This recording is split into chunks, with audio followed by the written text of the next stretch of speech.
Story 1. The Whispering Tides. The sea was calm that evening, painted in silvers and soft blues as the sun slowly sank behind the curve of the world.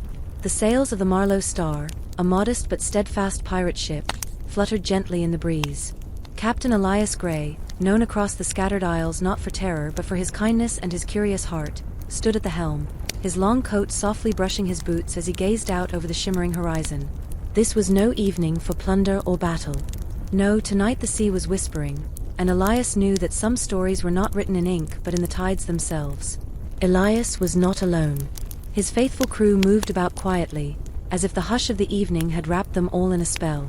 There was old Barley, the ship's cook, who hummed a gentle tune while stirring a pot of warm stew. There was Mara, the ship's navigator, who charted their course with delicate care, her fingers trailing across ancient maps, following lines drawn long before her time. And there was young Finn, no more than a boy, his dreams still tied to the stories of treasure islands and secret coves. The night grew thicker, wrapping around the ship like a soft velvet curtain.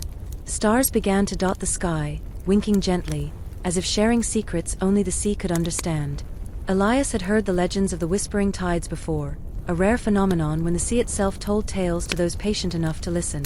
On such nights, sailors claimed they could hear the voices of long-lost ships, of forgotten pirates, and of the sea creatures who kept their company. With a steady hand, Elias turned the wheel, guiding the Marlowe Star toward the open waters where the tides would begin their quiet murmuring. His crew, lulled by the gentle rocking of the ship, settled into their evening tasks. The clinking of bowls, the low hum of Barley's cooking, the faint rustle of maps, all sounds became part of the ocean's soft chorus. As the ship drifted farther from the known routes, the water changed. It grew still, almost glass-like, reflecting the starlight with perfect clarity. There, in that silence, the whispers began. Faint at first, like a breeze brushing against a sail, then slowly growing, weaving stories that seemed to rise from the depths of the sea itself. Elias closed his eyes and let the voices wash over him. They spoke of a pirate who had hidden a golden compass on an island shaped like a sleeping whale. They spoke of a ship swallowed by the sea, whose captain still roamed beneath the waves, tending to his ghostly crew. They spoke of the sea's eternal memory, how it never forgot those who sailed upon it. The whispers pulled Elias deeper into their tales, and soon the crew too began to hear them. Mara leaned over her maps, following the clues whispered by the tides, tracing lines that shimmered briefly before fading. Old Barley paused his stirring, his old ears catching the lullabies of mermaids beneath the surface. Young Finn, wide-eyed, sat at the bow, his heart alight with wonder as he imagined the adventures the sea sang about. Hour by hour, the ship drifted along the whispering currents, the voices becoming clearer, more vivid. They told Elias of a place few dared to go, a cove hidden behind a waterfall, where time moved slowly, and the weary could find rest. They spoke of treasures not of gold or jewels, but of peace, of quiet, of stories waiting to be discovered. Elias felt his heart stir, not with greed but with curiosity. He called softly to his crew, their faces calm and reflective under the starlight. They would follow the whispers, they agreed, not for riches, but for the simple joy of the journey, for the stories waiting to be heard. Through the night, the Marlowe Star glided smoothly over the water. Mara charted their course by the stars, Barley brewed a warm tea spiced with honey and clove, and young Finn kept his eyes on the horizon, his dreams drifting like clouds over the sea. The air was cool, the sails full, and the ship hummed with the steady rhythm of adventure. The whispers guided them to an island shrouded in mist, its edges soft and undefined. As they approached, the waterfall came into view, cascading gently, its sound blending with the murmurs of the tides. The entrance to the hidden cove was behind that curtain of water. Elias steered the ship carefully, the mist curling around the bow like welcoming arms. Passing through the waterfall was like stepping into another world. The cove beyond was bathed in moonlight, the water still and smooth, the air thick with the scent of salt and wildflowers. Strange trees with silver leaves lined the shore, their branches dipping low to brush the surface of the lagoon. A gentle breeze carried the soft sound of the sea stories, now clearer than ever. The crew anchored the ship and stepped onto the quiet shore. They found no treasure chests, no piles of gold, but something even rarer, a place of peace. Time seemed to slow here, each breath deep and easy, each heartbeat unhurried. They built a small fire and sat around it, sharing stories, their voices blending with the whispers that filled the cove. Elias felt a warmth in his chest, a sense that he had arrived not at the end of a journey, but at a resting place along the way. He listened to the voices of the tides as they spoke of forgotten pirates who had found their way to this haven, who had chosen rest over the endless chase of fortune. The fire crackled softly as Barley passed around mugs of his spiced tea. Finn leaned against a driftwood log, his eyes growing heavy, his breathing slow and steady. Mara traced idle patterns in the sand, her mind at ease. Elias gazed into the flames, feeling the gentle pull of sleep creeping in. The sea's whispers continued, telling them they could stay as long as they wished, that there was no hurry, no pressing wind to chase. Here the stories would wait, the tides would keep their secrets safe, and the cove would hold them in its quiet embrace. Night deepened, and the stars wheeled slowly overhead. The crew, one by one, surrendered to rest, their dreams cradled by the lullabies of the waves. Elias, the last to close his eyes, whispered a soft thank you to the sea, for the journey, for the stories, for the peace. As he drifted into sleep, the tides whispered on, their voices gentle, steady, and kind. And far beyond the cove, the sea continued to carry its stories, waiting for the next curious soul to listen. Story second, The Lanterns of the Forgotten Sea. The night settled gently over the endless ocean as the Marlowe star sailed quietly across the calm waters, its wooden hull whispering against the waves. The breeze was soft, just enough to carry the ship forward, the sails catching the cool air like sleepy sighs from the sky. The sea, vast and shimmering under a blanket of stars, stretched far and wide, its deep blue surface glistening like scattered silver coins. On this quiet voyage, Captain Elias Gray guided his ship into a part of the world few had ever dared to visit, the Forgotten Sea, a place where, they said, the ocean held memories like old lanterns left glowing in the dark. The legends spoke of drifting lights that led sailors to peaceful resting places, where the sea would cradle them, far from storms, far from battles, far from the loud, busy world. Some said the lights belonged to the souls of long-lost sailors who had chosen to stay at sea, their lanterns forever guiding others to safety. Elias had always wondered if the stories were true, and tonight, under the calm breath of the wind, he set his course toward those mysterious waters. The crew moved softly through the evening. Mara, the navigator, sat on the deck, her fingers gently tracing the edges of her map. Old Barley, the ship's cook, leaned over his pot of warm broth, humming low sea songs that seemed to rise and fall with the rocking of the ship. Young Finn, now a little taller since their last adventure, perched at the front of the ship, watching the horizon with quiet curiosity. The ocean air was cool and kind, carrying the scent of salt and distant rain.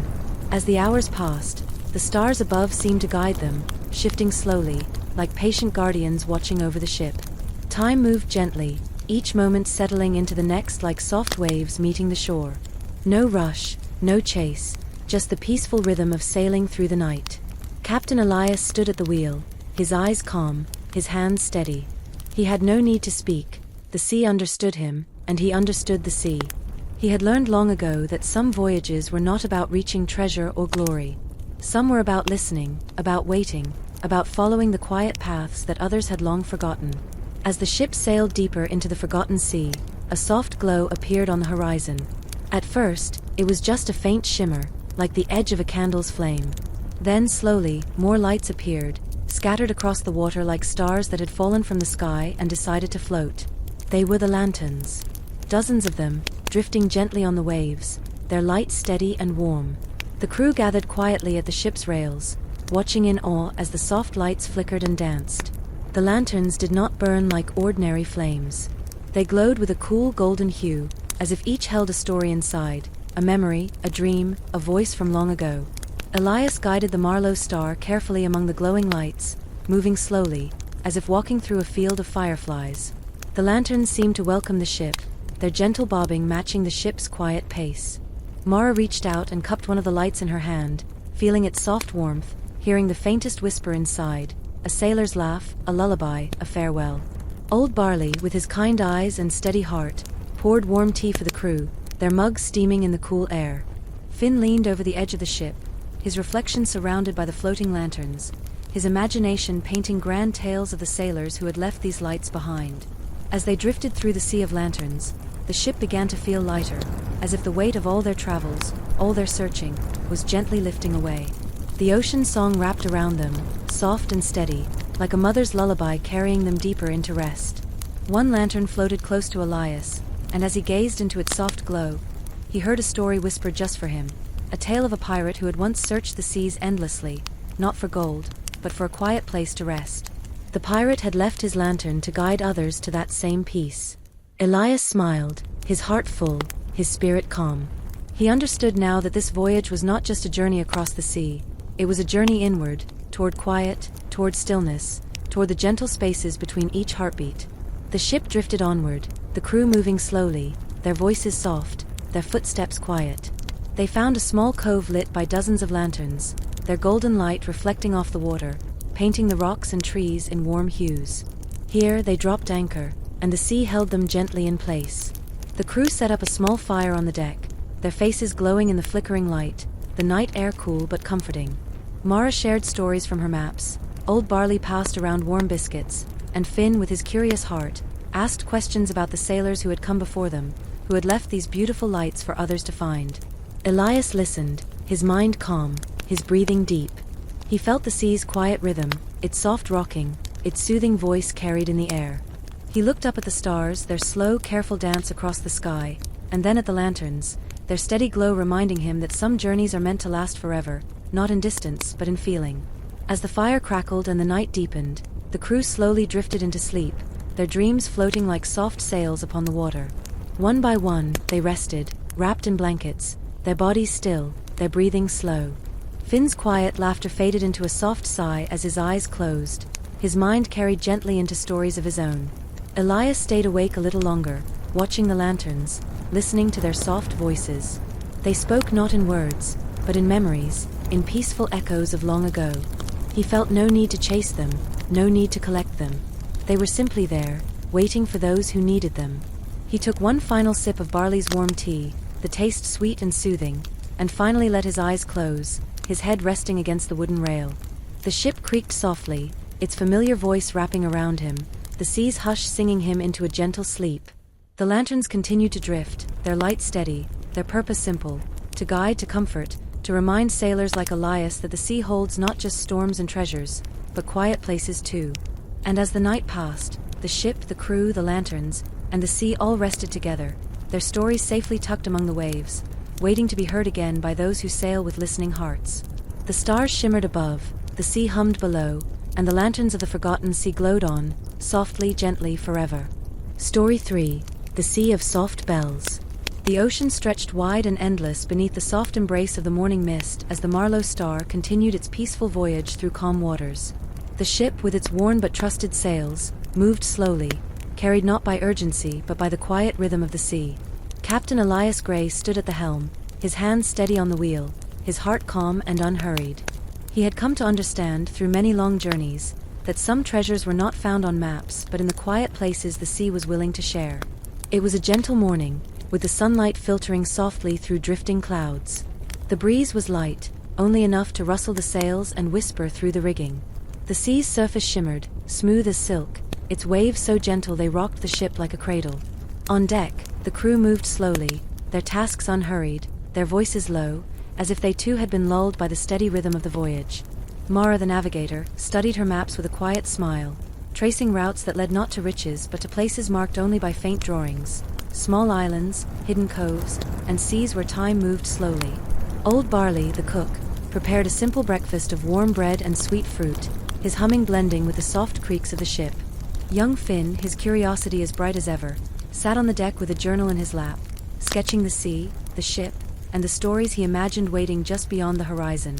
The day unfolded gently, each hour passing like the slow turning of pages in a cherished book. As the sun climbed higher, the ship drifted toward a part of the sea known only in quiet sailors' tales, a place spoken of in the low, thoughtful voices of those who had traveled far. It was called the Sea of Soft Bells. The legends told of waters where, if one listened carefully, they would hear the sound of distant bells ringing softly beneath the waves. No one knew where the bells had come from or who had placed them there, but the stories promised that sailors who followed their sound would find themselves in a place of deep rest, where the sea offered them gentle refuge. Elias had always been drawn to such stories, not for the promise of gold or fame, but for the quiet, for the peace, for the simple wonder of sailing toward something unknown and kind. As the ship glided farther, the air changed. The breeze slowed to a tender sigh, and the sea became even calmer, as though the water itself had settled into a light, peaceful slumber. Then faintly, so faintly it could have been imagined, Elias heard it, a soft chime, distant but clear, like the smallest bell swinging in a gentle breeze. He paused, his heart steady, his breathing slow, listening carefully. There it was again, a delicate ringing, carried on the air, weaving between the sighs of the waves. Elias called softly to his crew, and together, with quiet excitement, they leaned into the silence, letting the sound guide them. Mara adjusted their course, her fingers light on the map, her gaze soft and focused.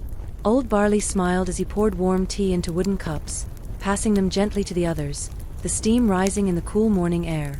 Finn sat wide-eyed, holding his breath, his ears tuned to the sweet sound of the distant bells. The ship moved carefully through the glassy water, the sound of the bells growing ever so slightly stronger, as if they welcomed the crew, as if they had been waiting just for them. No rush, no chase, just the slow, careful approach, each moment settled and still. Hours passed as they followed the gentle music. The crew spoke little, their hearts quiet, their thoughts wrapped in the soft ringing that led them onward. The sun drifted across the sky, its light warm but gentle, its rays painting the ship in soft gold. At last, the sea of soft bells revealed itself. The water shimmered with tiny flecks of light, as if the sea itself had caught the starlight and decided to hold it a little longer.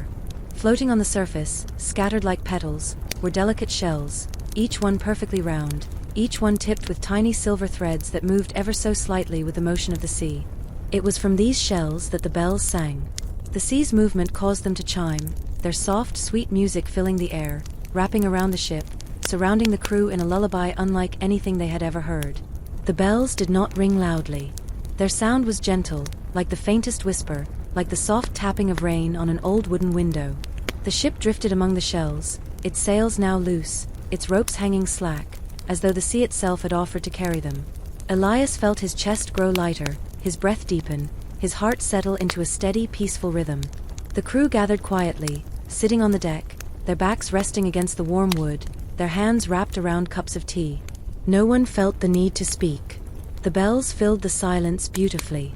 Mara, with her maps now resting at her side, closed her eyes and leaned back, letting the sound wash over her. Old Barley, his hands still calloused from years at sea, hummed a quiet tune that seemed to rise and fall in perfect harmony with the bells. Finn, the young dreamer, carefully collected a few of the silver-threaded shells in his journal, sketching them with gentle strokes, his mind calm, his thoughts soft and steady. The ship floated freely in the sea of soft bells, its journey not paused but perfectly still, as though this was exactly where it was meant to be. The bells sang their stories, tales of quiet voyages, of ships that had found their way here, not seeking riches but seeking rest. Tales of sailors who had listened to the sea, who had followed its softest whispers and discovered that sometimes the greatest treasure was the simple peace of being carried by the waves, with no destination, no deadline, no demand. The sun dipped low, its light turning amber, the sky softening to a gentle lavender hue. Elias remained at the helm, though the ship needed no guiding hand. He watched the horizon, his mind as calm as the water around him, his heart steady, his soul unburdened. As night approached, the crew lit a small lantern, its warm glow joining the silver shimmer of the bells. The air cooled, but the sea's song continued, the soft chimes carrying them into the quiet evening. One by one, the crew settled into sleep, their breathing slow and even, their dreams gentle and light. Mara tucked a soft blanket around her shoulders as she drifted into peaceful slumber. Old Barley sat with his back against a crate, his head nodding forward, his steady hands finally resting. Finn lay on his side, the silver shells carefully arranged beside him, his dreams filled with the gentle sound of bells, his heart full of quiet wonder. Elias, the last to rest, leaned against the ship's wheel, his eyes soft, his breathing slow. He listened to the sea's lullaby, letting its steady rhythm carry him into sleep. He knew there was no need to rush, no need to leave this place until they were ready. The sea would wait. The bells would sing for them as long as they wished to stay. Above, the stars shimmered, and the sky wrapped around the ship like a soft quilt. The sea of soft bells cradled the Marlow star gently, the silver shells drifting, their chimes sweet and soothing, their song eternal. And in that quiet, the ship, the crew, the sea, and the bells all rested together, the gentle sound carrying them through the night, guiding them, holding them, and singing softly until the morning light. Story 4.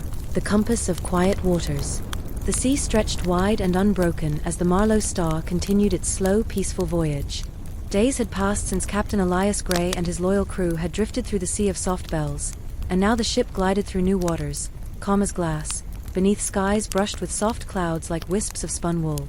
The journey had no hurry, no destination pressing upon them, only the quiet pull of curiosity and the sweet rhythm of the open sea. The sails swayed gently, fluttering like the wings of resting birds. The wooden boards of the ship creaked softly underfoot, singing familiar lullabies to those aboard. The ocean breeze was cool and light, wrapping around the crew like a kind whisper. Each wave rose and fell with careful grace, carrying the ship forward as if the sea itself had chosen to escort them, steady and sure. Elias, steady at the helm, felt the comfort of the ocean in his bones. His hands rested lightly on the wheel, his breathing deep and even. He had long ago stopped chasing the glitter of gold or the thunder of cannon fire.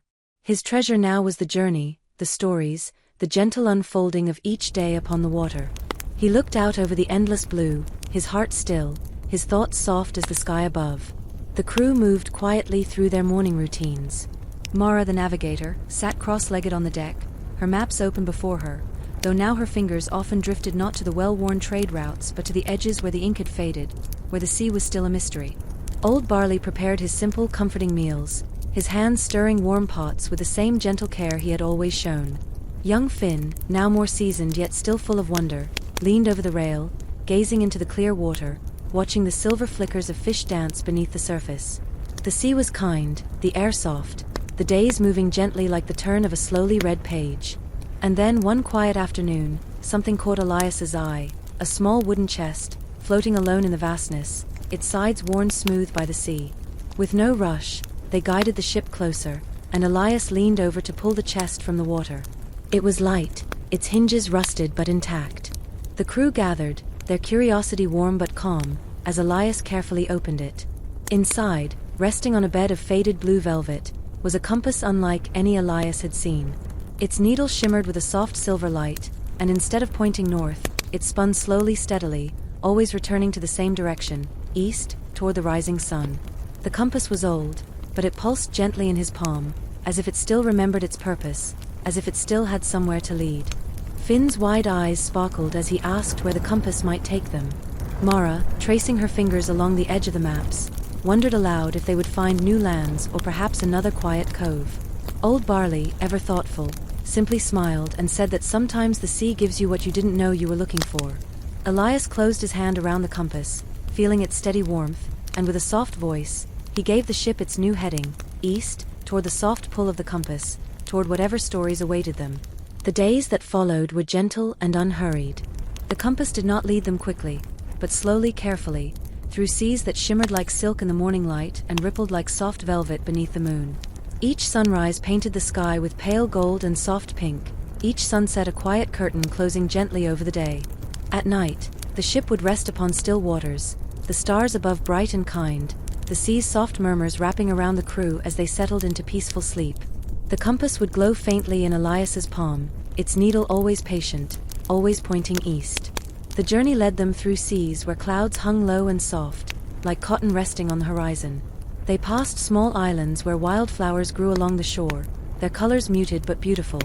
They drifted through gentle rains that fell like whispers, cool and refreshing, each droplet a soft kiss upon the wood of the ship.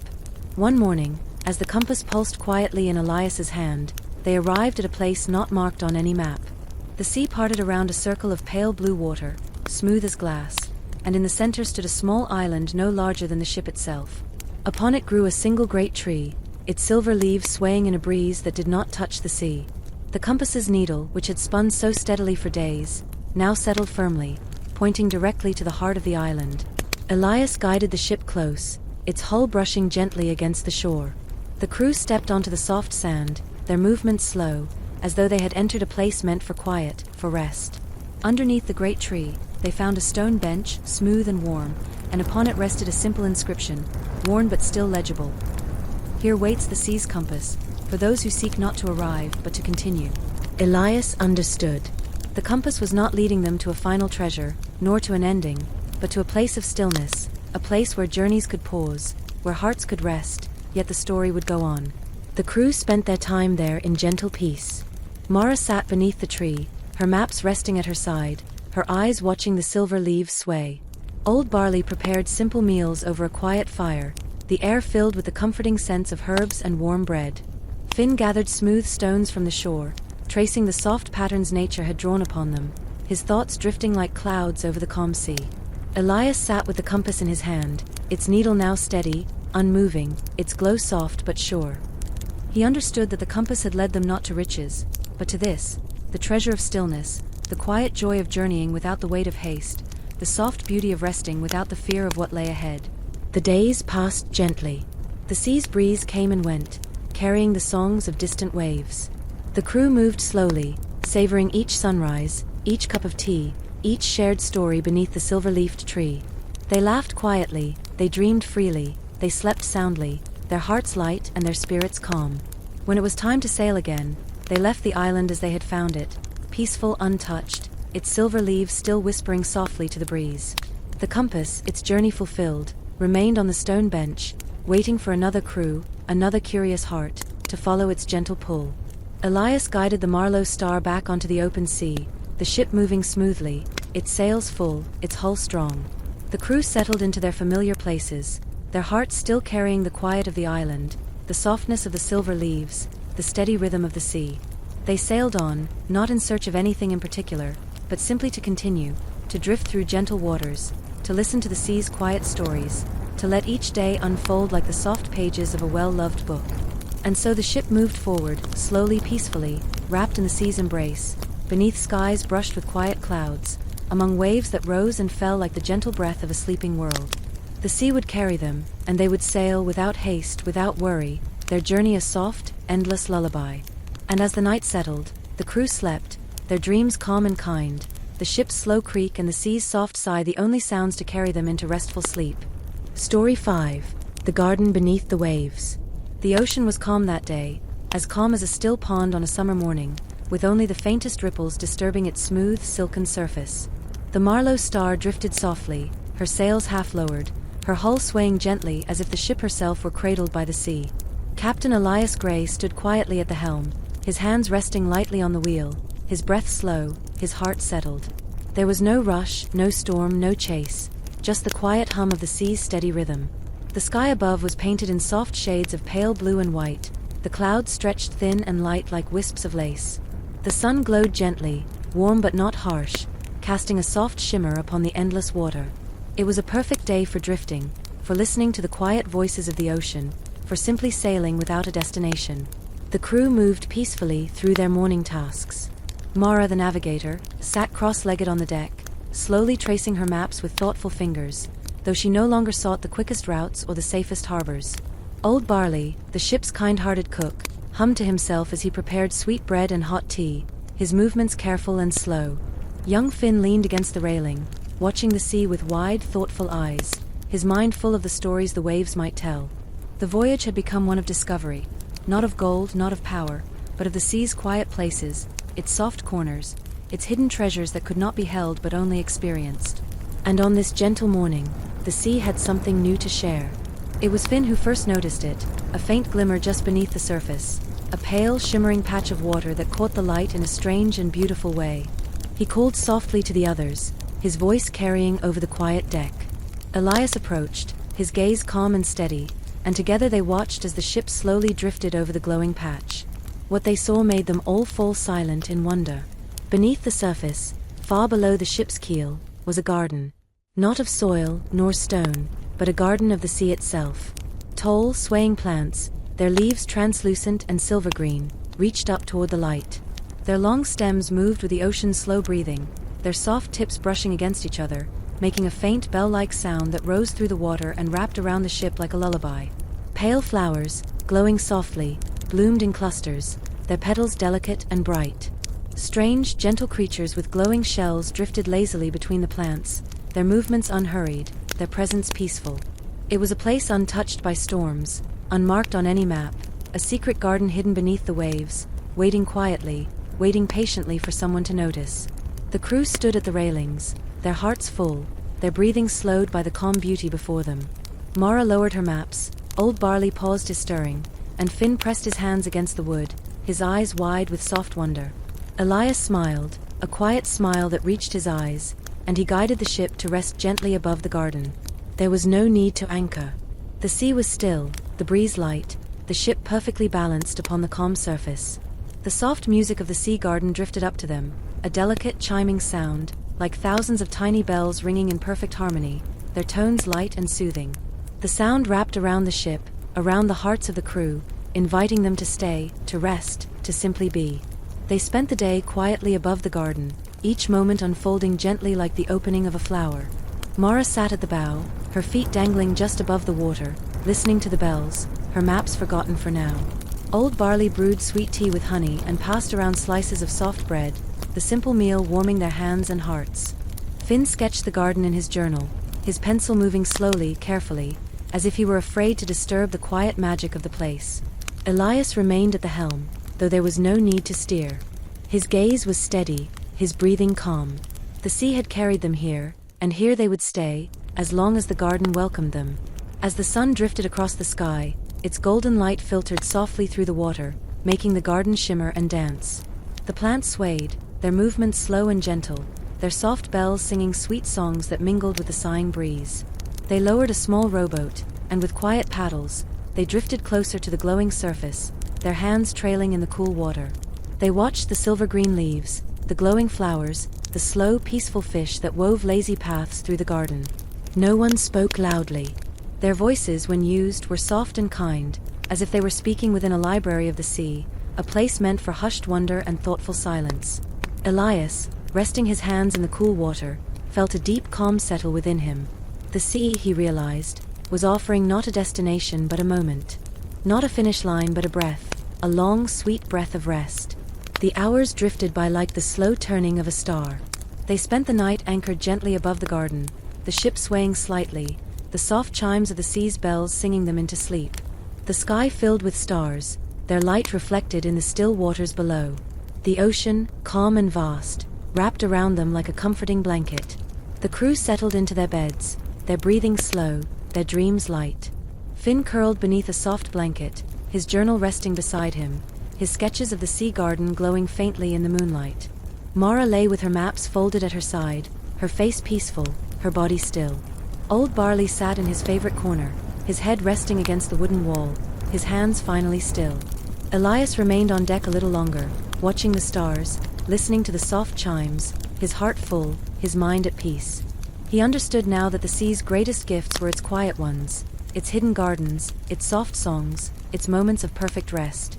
The garden beneath the waves would always be there, waiting for the next sailor who listened closely enough, who drifted slowly enough, who cared gently enough to find it. And so the Marlowe Star continued her quiet journey, sailing through calm waters, beneath soft skies, among the sea's secret places. The ship creaked softly as the night deepened, the sound blending with the sea's song, the rhythm steady, the air cool and kind. The crew slept, the sea sang, and the garden, with its silver-green leaves and pale glowing flowers, continued to sway beneath the waves, its gentle bells ringing softly in the quiet dark. There was no hurry. There was no chase. Only the sweet, endless voyage, the soft story of the sea unfolding gently, slowly, like the quiet breathing of the world. And so they sailed on, through peaceful nights and soft mornings, their hearts calm, their dreams light, their journey endless, their ship forever cradled by the sea's tender hands.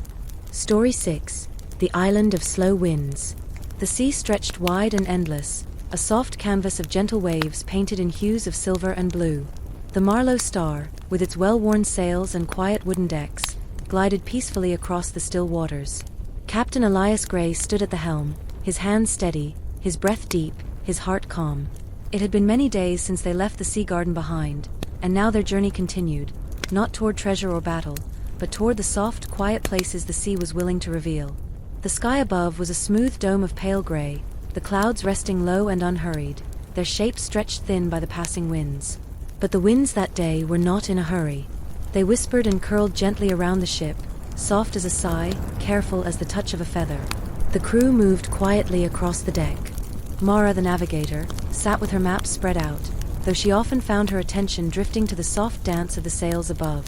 Old Barley hummed as he brewed warm tea, his steady hands preparing slices of sweet bread with honey. Young Finn leaned at the ship's edge, his gaze following the slow rise and fall of the waves, his imagination sailing far ahead. Time itself seemed to soften around them. The hours passed like drifting clouds, each moment unfolding with the ease of a slow tide, each breath measured and light. The sea, kind and steady, carried the Marlowe star onward with gentle hands. Then, just as the sun began its slow descent, painting the sky with the faintest brushstrokes of peach and silver, Finn pointed toward the horizon, where something soft and green appeared to float above the water. The crew gathered quietly, their curiosity rising like a gentle breeze. As they sailed closer, the shape became clear, a small island, its shoreline wrapped in soft white sand, its hills covered in tall grasses that swayed in long, slow movements. Unlike other islands where the wind rushed through the trees, here the air was thick with stillness, the breeze moving at its own careful pace. Captain Elias guided the ship to the shore, its hull brushing softly against the sand. They stepped onto the island, their boots pressing into the cool, smooth grains. The air was filled with the scent of salt and distant flowers, the sky open and wide, the breeze curling gently around them. The grass, tall and soft, moved in waves so slow they seemed to take minutes to rise and fall. The trees, their leaves broad and silver-tipped, swayed with a rhythm that was steady but never hurried. Even the sound of the ocean felt quieter here, as though the waves had chosen to whisper rather than roar. They had arrived at the island of slow winds. The legends of this place had been whispered among sailors for generations, a place where the air moved gently, where the days stretched longer, where the sea seemed to pause, offering travelers a rare gift, the chance to truly slow down. The crew wandered the island in soft silence, their footsteps leaving quiet prints behind them. Mara found a hill and lay upon the soft grass, watching the sky drift by in its slow, patient dance. Old barley gathered small, fragrant herbs, their leaves cool and silken to the touch, perfect for a gentle tea.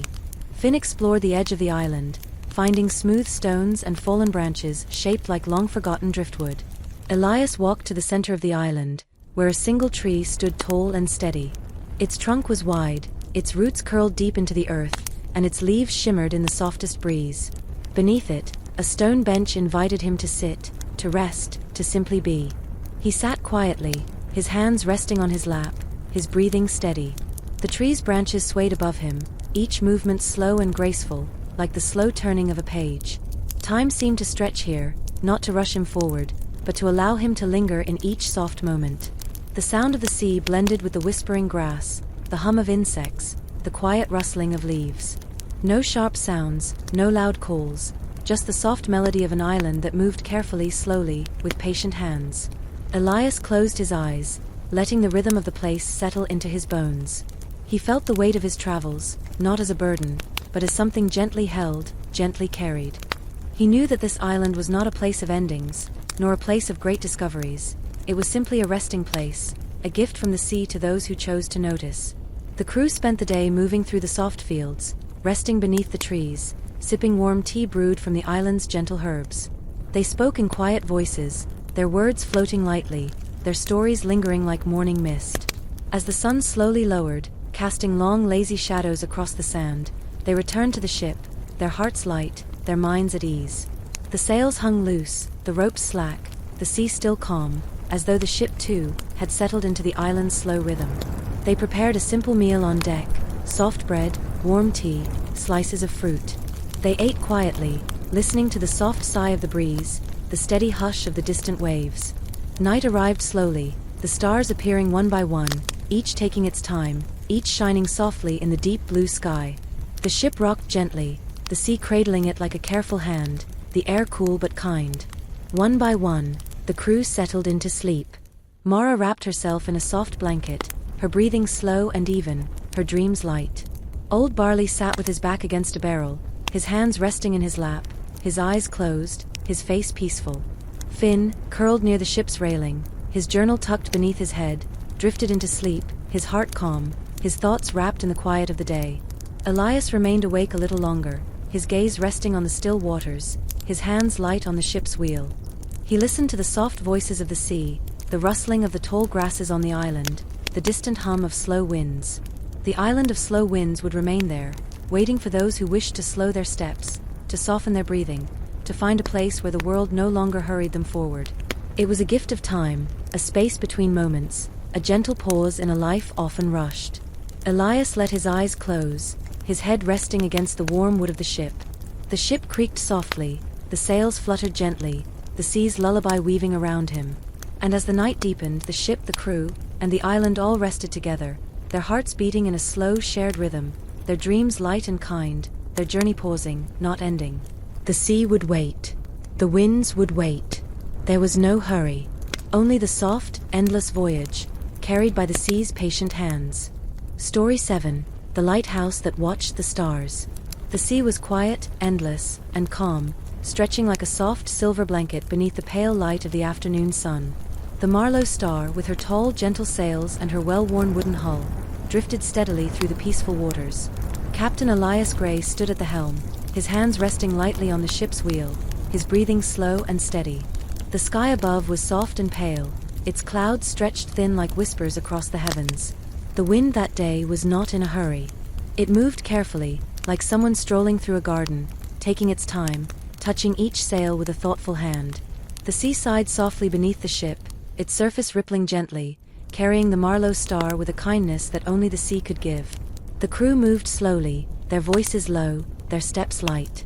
Mara, the navigator, sat with her map open on her lap, though now she traced the faded edges where the sea was still a mystery. Old Barley hummed as he brewed sweet tea, his hands steady as he sliced soft bread and prepared gentle herbs. Young Finn leaned at the railing, his gaze wandering over the wide water, his heart full of wonder. Days had passed since they left the island of slow winds, and now they sailed with no destination, allowing the sea to lead them wherever it wished.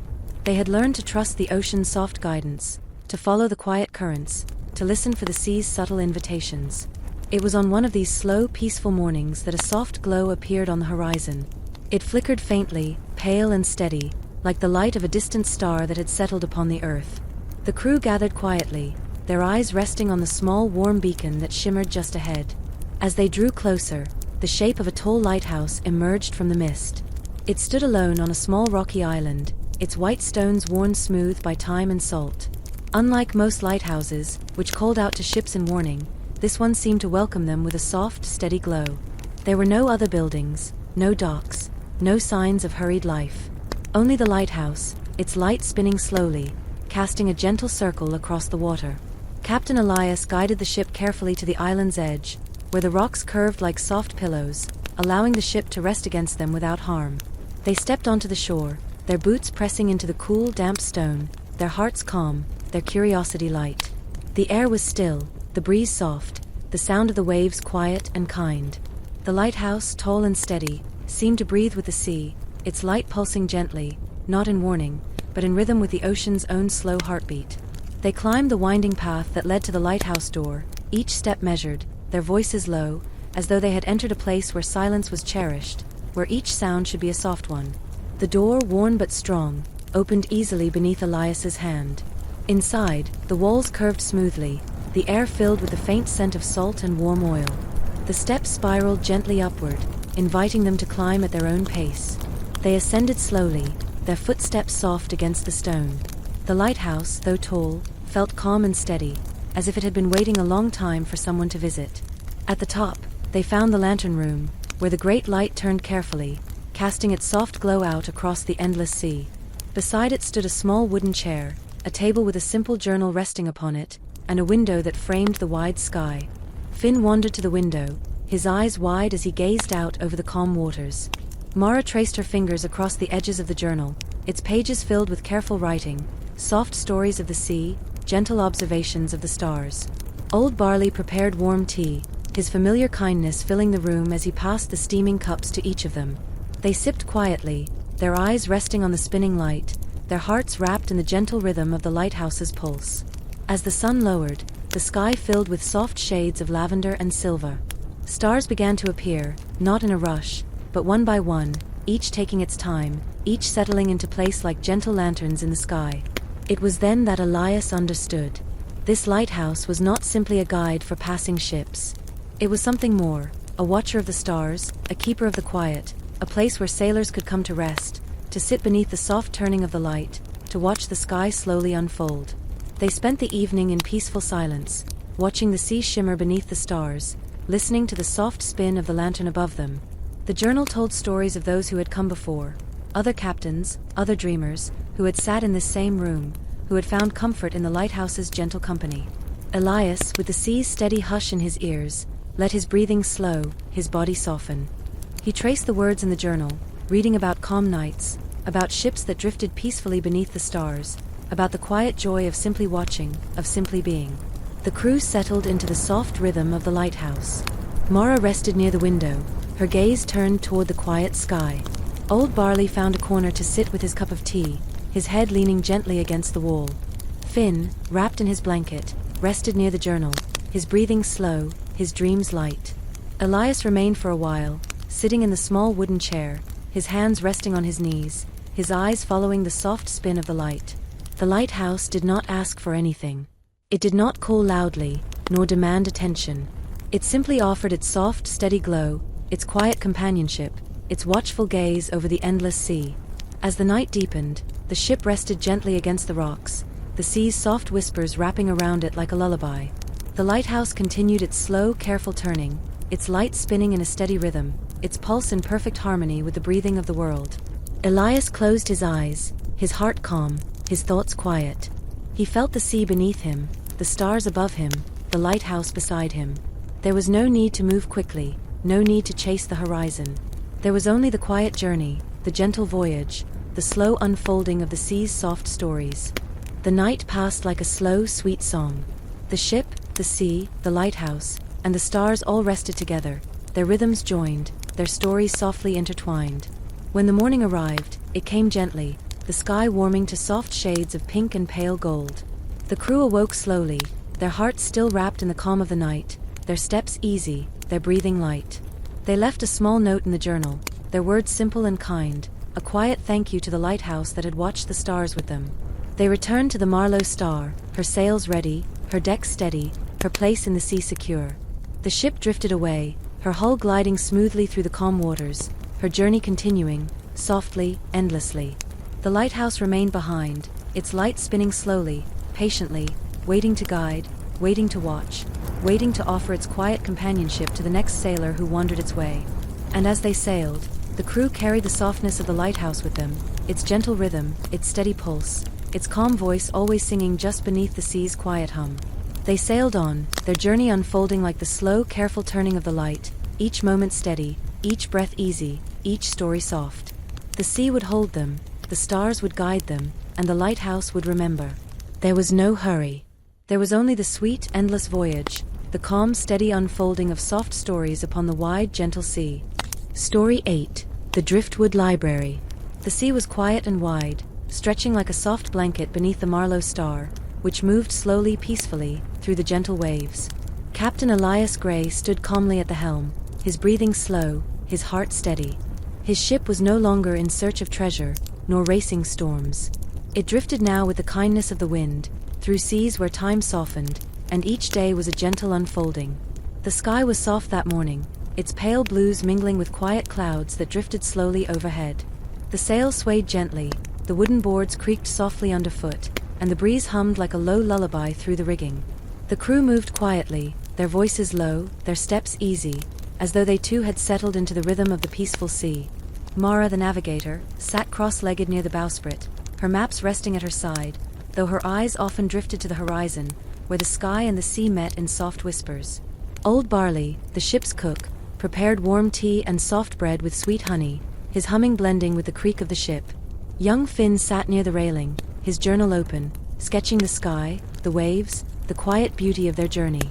It was a day for drifting, for breathing slowly, for listening to the sea's soft songs. Then, as the afternoon sun warmed the deck and the breeze moved in gentle sighs, something appeared on the horizon, a small island, green and calm, wrapped in a ring of pale sand. The island was not marked on Mara's maps, but Elias, with a quiet nod, guided the ship toward it, his heart open to whatever story the sea wished to tell. As they approached, they saw that the island was not like the others they had visited. Scattered along its shore, nestled beneath tall, swaying trees, were dozens of small, weathered huts, each built from smooth driftwood, their roofs made from palm leaves, their doors swinging gently in the breeze. Between the huts, long, low shelves stretched beneath the trees, their surfaces covered in books. The books were of every size and color, their pages fluttering softly in the wind, their covers worn smooth by salt and sun. They rested not in grand buildings, but in the open air, among the trees, among the soft grasses, among the quiet voices of the sea. The Driftwood Library. The stories had been whispered among sailors for generations, of a place where books found their way, carried by the waves, resting upon the sand until they were gathered, cared for, and shared beneath the open sky. A place where stories drifted, settled, and waited for those who would read them slowly. The crew stepped gently onto the island, their boots pressing into the soft sand. The air smelled of salt and sun, the breeze wrapping around them like a soft shawl. The trees swayed overhead, their branches moving with careful grace, their leaves rustling like the turning of quiet pages. They wandered among the driftwood shelves, their fingers trailing lightly along the books, their hearts quiet, their curiosity gentle. Mara found a small book with a blue cover, its pages filled with soft sketches of distant islands, its words written in a hand as careful as her own. She sat beneath a tree, the book resting in her lap, her breathing slow as she began to read. Old Barley found a thick, leather-bound journal filled with recipes and notes from cooks who had sailed before him. Simple dishes, comforting teas, stories written in the margins about calm seas and quiet meals. He smiled softly, settling near the shore, the book open beside him as he prepared warm tea with herbs gathered from the island. Finn found a slender volume filled with tales of sea gardens, of silver-shelled fish, of quiet coves where soft bells rang beneath the waves. He read with wide eyes, his journal resting beside him, his pencil moving slowly as he added his own sketches to the story. Elias wandered among the shelves until he found a collection of soft-bound books, their covers faded, their pages filled with quiet reflections on long voyages, on resting places, on the beauty of moving slowly. He settled onto a smooth rock, the book resting in his hands, his gaze drifting between the pages and the wide, peaceful sea. The island was quiet, the only sounds the soft turning of pages, the gentle rustle of leaves, the steady hush of the waves. Time seemed to soften around them, each hour unfolding with the ease of a slow tide, each breath deep, each thought light. As the day drifted onward, they continued to explore, finding stories left behind by other sailors, tales of calm waters, of kind winds, of peaceful nights spent beneath star-filled skies. The books carried no warnings, no battles, no maps to gold. They held stories of rest, of discovery, of the quiet joy of sailing with no hurry, with no need to arrive. They learned that the Driftwood Library was not kept by any single person. It was a living, breathing place, shaped by the sea itself. Books arrived upon its shores, carried by gentle waves, left behind by passing ships, offered by those who wished to share their quiet stories. At sunset, the sky painted itself in soft shades of peach and lavender, the breeze moving slowly through the trees, the pages of the books fluttering like soft wings. The crew gathered near the shore, their hearts full, their minds at ease. Old Barley passed around warm tea, its steam rising gently, the sweet scent mingling with the salt air. They shared the stories they had found, their voices soft, their words unfolding like the careful turning of pages. Mara spoke of distant islands with quiet beaches. Old Barley shared a simple recipe for sweet bread baked over a soft fire, and Finn read aloud from the tale of the sea garden, his young voice steady and warm. Elias listened, his heart calm, his breathing slow. He understood that the sea's greatest treasures were not its gold, nor its battles, but its quiet places, its soft gardens, its slow winds, its driftwood libraries that waited patiently for those who chose to move gently. As night settled, they returned to the Marlow Star, leaving their own small book behind on the driftwood shelves, a journal of their journey, their quiet discoveries, their peaceful days upon the sea. They knew their story would rest among the others, waiting for the next sailor who wandered softly through the island's trees. The ship creaked softly as they prepared to sleep, the sails resting loose, the ropes swaying gently. The sea wrapped around them like a soft quilt, its waves moving with slow, steady care. Mara tucked her map beside her, Old Barley settled with a blanket across his shoulders, and Finn curled with his journal close, his dreams light, his thoughts drifting like soft clouds. Elias remained on deck, his gaze resting on the quiet island, the driftwood shelves, the fluttering pages, the tall trees that whispered softly in the breeze. He closed his eyes, his heart full, his mind at peace, knowing that the sea's stories would continue to unfold, slowly, gently, endlessly. The ship drifted on through the calm night, the stars above bright and kind, the sea's steady hum lulling them into deeper rest. The Driftwood Library remained behind, its books waiting patiently, its stories soft and sweet, its shelves open to the sky. And so they sailed softly, slowly, through quiet seas, their hearts calm, their journey endless, their sails full of the sea's gentle breath. There was no hurry. There was only the soft, endless voyage. And the stories, like the sea, would carry them always. Story 9. The Sea of Lanterns. The sea stretched wide and silver, its surface as smooth as polished glass, carrying the Marlowe star gently upon its calm waves. Captain Elias Gray stood quietly at the helm, his hands resting softly on the ship's wheel, his gaze distant but calm. The sails billowed just enough to move the ship forward, the ropes creaked softly in their steady rhythm, and the wooden boards beneath his boots whispered their familiar lullaby. It had been many days since they left the driftwood library, many slow days where the ship drifted without hurry, where the crew moved with quiet steps, their voices low, their hearts light. The sea no longer called them to chase gold, nor to race the winds. Now it called them to listen, to slow down, to sail gently into the places where stories rested like soft morning mist. Mara, the ship's navigator, sat at the bow, her maps carefully folded at her side. She traced the horizon with her eyes more than with ink, choosing to follow the language of the sea itself. Old Barley prepared warm tea, the soft scent of honey and herbs drifting across the deck, his hands moving steadily as he sliced fresh bread. Young Finn sat near the railing, his journal open, his sketches of the driftwood library resting beside him, his pencil moving slowly across a fresh page. The sky that morning was painted in soft layers of silver and pale blue, the clouds stretched thin like soft fabric woven across the heavens. The breeze moved carefully, wrapping around the ship like a kind touch, guiding the Marlowe star without haste. They sailed for many quiet hours, the ship gliding smoothly, the sea offering its steady support. The water grew clearer, its depths revealing slow-moving schools of silver fish, their scales catching the sunlight like scattered stars.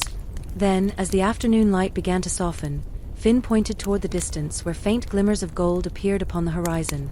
At first, the crew thought it must be sunlight upon the waves, but as they drew nearer, they saw something unexpected. Hundreds, perhaps thousands, of small lanterns floating upon the surface of the sea. The lanterns bobbed gently, their light soft and steady, each flame carefully enclosed in delicate paper, their shapes drifting slowly with the current. They stretched as far as the eye could see, forming a golden path that shimmered quietly across the water. They had arrived at the Sea of Lanterns. The stories of this place had been whispered by sailors who sailed the soft routes, by those who moved slowly enough to find it. The Sea of Lanterns was a quiet place, a sacred place, where lanterns drifted not from any single ship but from the hearts of those who had sailed before, from stories that needed to be remembered, from lives that wished to be gently carried by the sea. Captain Elias guided the Marlowe star carefully among the lanterns, his hands light upon the wheel. The ship moved with the breeze, careful not to disturb the glowing path. The crew gathered at the rails, their hearts full, their voices hushed. Each lantern flickered softly, their golden lights reflecting upon the water, their paper sides gently brushing one another, creating a melody of soft taps and quiet ripples. They could see, written upon some of the lanterns, names and stories in delicate handwriting. There were lanterns for sailors who had journeyed far, for loved ones remembered with tender hearts, for quiet hopes and gentle wishes. Some carried single words: peace, rest, home. Others bore entire stories folded into the soft glow of their light. Old Barley prepared a pot of tea, his hands steady as he moved through the calm deck. He passed the warm cups to Elias, Mara, and Finn, the tea's sweet scent mingling with the soft salt of the sea air. They sipped slowly, their gazes resting on the sea's golden path, their hearts wrapped in quiet wonder. As evening approached, the sky deepened into shades of lavender and blue, and the lanterns glowed brighter, their soft lights flickering like low stars upon the water. The ship continued to drift carefully, moving in harmony with the sea's slow rhythm. Finn, holding his journal close, asked quietly if they might leave their own lantern among the others. Elias smiled softly and nodded. Together, they prepared a simple lantern from the ship's stores, a small frame, delicate paper, a soft golden flame. They wrote upon it the story of their voyage, the quiet places they had visited, the sea gardens, the island of slow winds, the driftwood library. They wrote about their days of peace, their nights of soft sleep, their gentle sailings beneath the wide, kind sky. They signed it not with their names, but with the name of their ship, the Marlowe Star. As the sun dipped low, they lit the flame, and Elias, with careful hands, lowered the lantern onto the sea's surface. It floated gently, its light joining the countless others, its story now carried by the sea's tender hands. The crew watched as their lantern drifted away, its soft glow mingling with the golden path, its flame steady, its journey just beginning. Night settled around them, wrapping the ship in cool air and quiet sounds. The sea's gentle hush, the soft creak of the wooden boards, the steady breathing of the crew, all blended into a soothing lullaby that carried them toward rest. Mara settled with her map tucked at her side, her eyes following the lanterns that drifted into the distance. Old Barley rested with his back against a barrel, his hands folded, his breathing deep and slow. Finn curled with his journal in his lap, his dreams beginning to carry him gently away. Elias remained on deck, watching the lanterns as they floated ever forward, their light stretching like a golden ribbon across the sea. He understood that this place was not a destination, not a treasure to be claimed. It was a resting place, a place where stories could drift without being hurried, where memories could sail softly, where hearts could let go and simply sail. The ship continued its gentle movement, its sails swaying softly, the sea guiding it without need for maps or stars. The crew's hearts remained calm, their breathing light, their journey wrapped in the kindness of the quiet sea. The sea of lanterns glowed around them, each light a soft voice, each flicker a tender story, each gentle bob a heartbeat upon the water. There was no rush to leave. There was no need to arrive. Only the soft, endless voyage, the slow unfolding of the sea's stories, the gentle breathing of the world. The lanterns would drift. The ship would sail. The sea would hold them. And the night would carry them into sweet, peaceful rest. Story 10. The Harbor of Resting Sails. The sea was wide and calm, a soft expanse of silver blue stretching endlessly beneath the Marlowe star, which drifted slowly, her sails resting in the lazy arms of the morning breeze. The sun had just begun to rise, its light filtering through thin layers of clouds, casting a golden shimmer upon the water. The ship's wooden hull creaked gently, its boards warm from days spent under the soft sun. Captain Elias Gray stood at the helm, his hands resting lightly on the wheel, though he had not steered for some time now. The sea had taken the lead, its gentle hands guiding the Marlowe star along a path of soft waves, weaving stories not written on maps but carried in the hush of the ocean's voice. The crew had grown quiet over the weeks. Mara, the navigator, no longer marked their course but sat at the bow, watching the endless horizon as if reading the sea itself. Old Barley, ever the steady cook, brewed warm teas and prepared soft loaves of bread, his movements slow and familiar. Young Finn sat by the railing, his journal open on his lap, sketching with long, thoughtful strokes, his pencil capturing the sea's soft curves and the sky's gentle brushstrokes. They no longer chased treasures nor hurried to ports. They simply drifted, carried by the sea's quiet rhythm, searching not for gold but for places where their hearts could rest. It was on one of these soft mornings, when the sky was pale and the breeze moved with the care of a lullaby, that a faint curve appeared on the horizon, a shape where the sea folded gently into land. As they drew closer, the land revealed itself to be a harbor unlike any they had seen before. It was not loud nor bustling, but quiet, wrapped in the embrace of tall cliffs and soft, sweeping beaches. The waters within the harbor were still, their surface as smooth as glass, reflecting the sky like a silver mirror. Dozens of ships, some large, some small, rested within the calm waters. Their sails were furled, their decks quiet, their hulls lightly touching one another like friends leaning shoulder to shoulder. No shouts rang out, no rush of loading nor unloading, just the soft sounds of ropes creaking, sails sighing, and the sea breathing its steady rhythm. They had arrived at the Harbor of Resting Sails. The stories of such a place had been whispered by those who sailed slowly, by those who let the sea guide them rather than maps. It was said to be a harbor where ships came not to be repaired nor to trade but to rest, to drift gently, to fold their sails and be still. Captain Elias guided the Marlowe star carefully into the harbor, finding a quiet space among the other resting ships. The ship settled gently, her hull brushing softly against the calm water, her sails hanging loose, her ropes resting without tension. The crew stepped onto the quiet docks, their footsteps soft upon the worn wooden planks. The harbor was wrapped in peace. Small lanterns hung from tall posts, their lights glowing gently even in daylight, their flames steady and warm. The village that hugged the harbor's edge was built of soft stone and smooth wood, its paths winding gently, its rooftops covered in moss and flowering vines. The people moved slowly, their faces kind, their hands busy with simple tasks done with careful attention. There were no shouts, no hurried steps, no loud bells. Only the quiet conversations of sailors who had chosen to rest, the slow weaving of nets, the careful mending of sails, the soft laughter of those who had left the rush of distant seas behind. Mara wandered along the docks, her fingers trailing across the ropes that hung loosely, her eyes following the gentle rocking of the ships. She sat upon a low bench near the water, a quiet smile on her lips, her breathing slow, her heart at ease. Old Barley found a small tea shop, its door open, its shelves lined with sweet herbs and soft loaves of bread. He exchanged quiet words with the shopkeeper, sharing stories not of storms nor battles but of soft winds and calm seas. He brewed a fresh pot of tea, its scent wrapping around him like a soft blanket, its warmth settling into his bones. Finn found a quiet corner near the end of the dock, where the waves lapped gently against the stone. He opened his journal and began to sketch the resting ships, their folded sails, their calm reflections upon the still water. His pencil moved slowly, his breathing steady, his thoughts drifting like the tide. Captain Elias wandered the paths of the village, his steps unhurried, his gaze soft as he watched the rhythm of the harbor. He sat upon a smooth stone wall overlooking the sea, listening to the quiet voices of the waves, the gentle clink of lanterns swaying in the breeze, the slow creak of wooden hulls pressing softly against one another. As the day passed, the sun drifted gently across the sky, its light moving carefully, its warmth soft upon their shoulders. They spoke little, their hearts full of the calm that wrapped the harbor like a familiar quilt. They learned that the harbor of resting sails was a place that welcomed those who had sailed long and far, those who had carried stories and now wished to simply set them down, to let the sea hold them, to breathe slowly, to let their ships drift in the soft cradle of the water. The people of the harbor moved with grace, with patience, with the steady rhythm of those who had learned that the sea's quiet was the greatest treasure. When evening came, the sky painted itself in soft shades of pink and lavender, and the lanterns along the docks glowed brighter, their warm light reflecting upon the still water.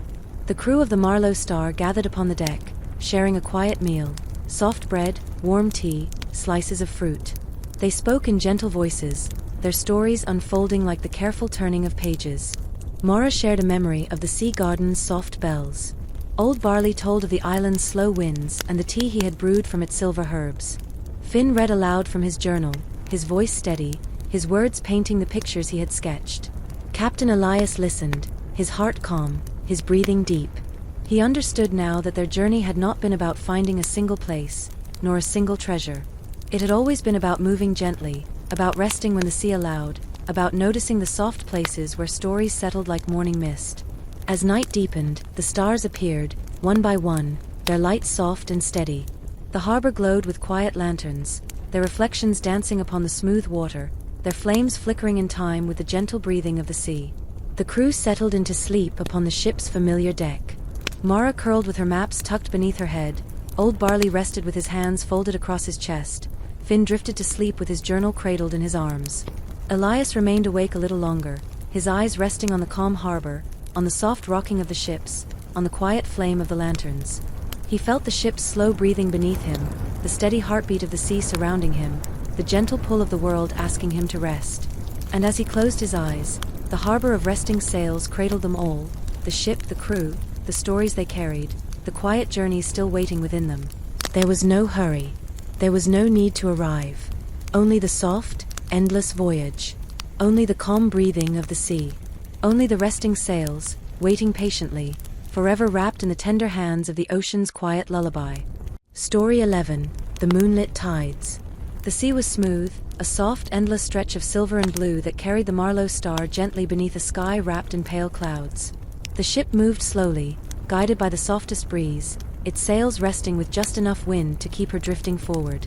Captain Elias Gray stood quietly at the helm, his hands resting lightly on the wheel, his breathing deep and steady, his gaze soft as it followed the endless horizon. The crew moved carefully, their steps slow, their voices no louder than the hush of the sea. Mara, the navigator, sat cross-legged near the bow, her maps folded neatly at her side, though she had long since stopped looking at them. Old Barley prepared warm tea with fragrant herbs, his steady hands slicing soft bread and arranging small slices of fruit on a wooden tray.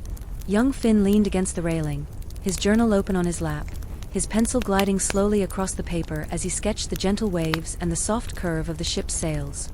They had sailed far beyond the busy ports, far beyond the crowded routes where ships passed quickly and voices shouted across the decks. They now drifted through the quiet waters, places known not to maps but to those who sailed with patience, to those who let the sea unfold her softer stories. It was during one of these peaceful afternoons, when the sun was low and the clouds glowed faintly, that Mara noticed a curious shimmer upon the water, a thin, silver path that glistened not like sunlight, but like the soft light of the moon, though the sky was still bright. Elias guided the Marlow Star gently toward the shimmer, his hands light upon the wheel, his heart open to whatever the sea wished to reveal. As they sailed closer, the shimmer deepened into a glowing ribbon that curved and meandered across the calm surface of the sea. It pulsed faintly, like the slow heartbeat of the ocean itself, leading them quietly onward. They had found the moonlit tides. The moonlit tides were spoken of only in the softest stories, told among sailors who drifted rather than raced, who listened more than they spoke. It was said to be a place where the sea's own memories surfaced, a path that appeared only when the sea wished to remember, when it offered its quiet stories to those willing to travel slowly enough to see them. The ship followed the glowing tide, moving carefully, each ripple catching the silver light like tiny lanterns drifting upon the waves. The air grew cooler, but not cold. It was the kind of cool that wrapped around the skin softly, like the gentle breath of the evening breeze. As the sun slipped beyond the horizon, the sky deepened into layers of lavender and pale blue, and the moon, full and round, rose from the sea with a quiet grace. Its silver light painted the waves in soft strokes, and the glowing path of the moonlit tides shone brighter, stretching ahead like a ribbon of gentle flame. The crew moved with quiet reverence, their steps light, their breathing slow. Mara sat near the front of the ship, her eyes wide, her heart steady. Old Barley poured warm tea into small wooden cups, the steam curling softly into the cool night air.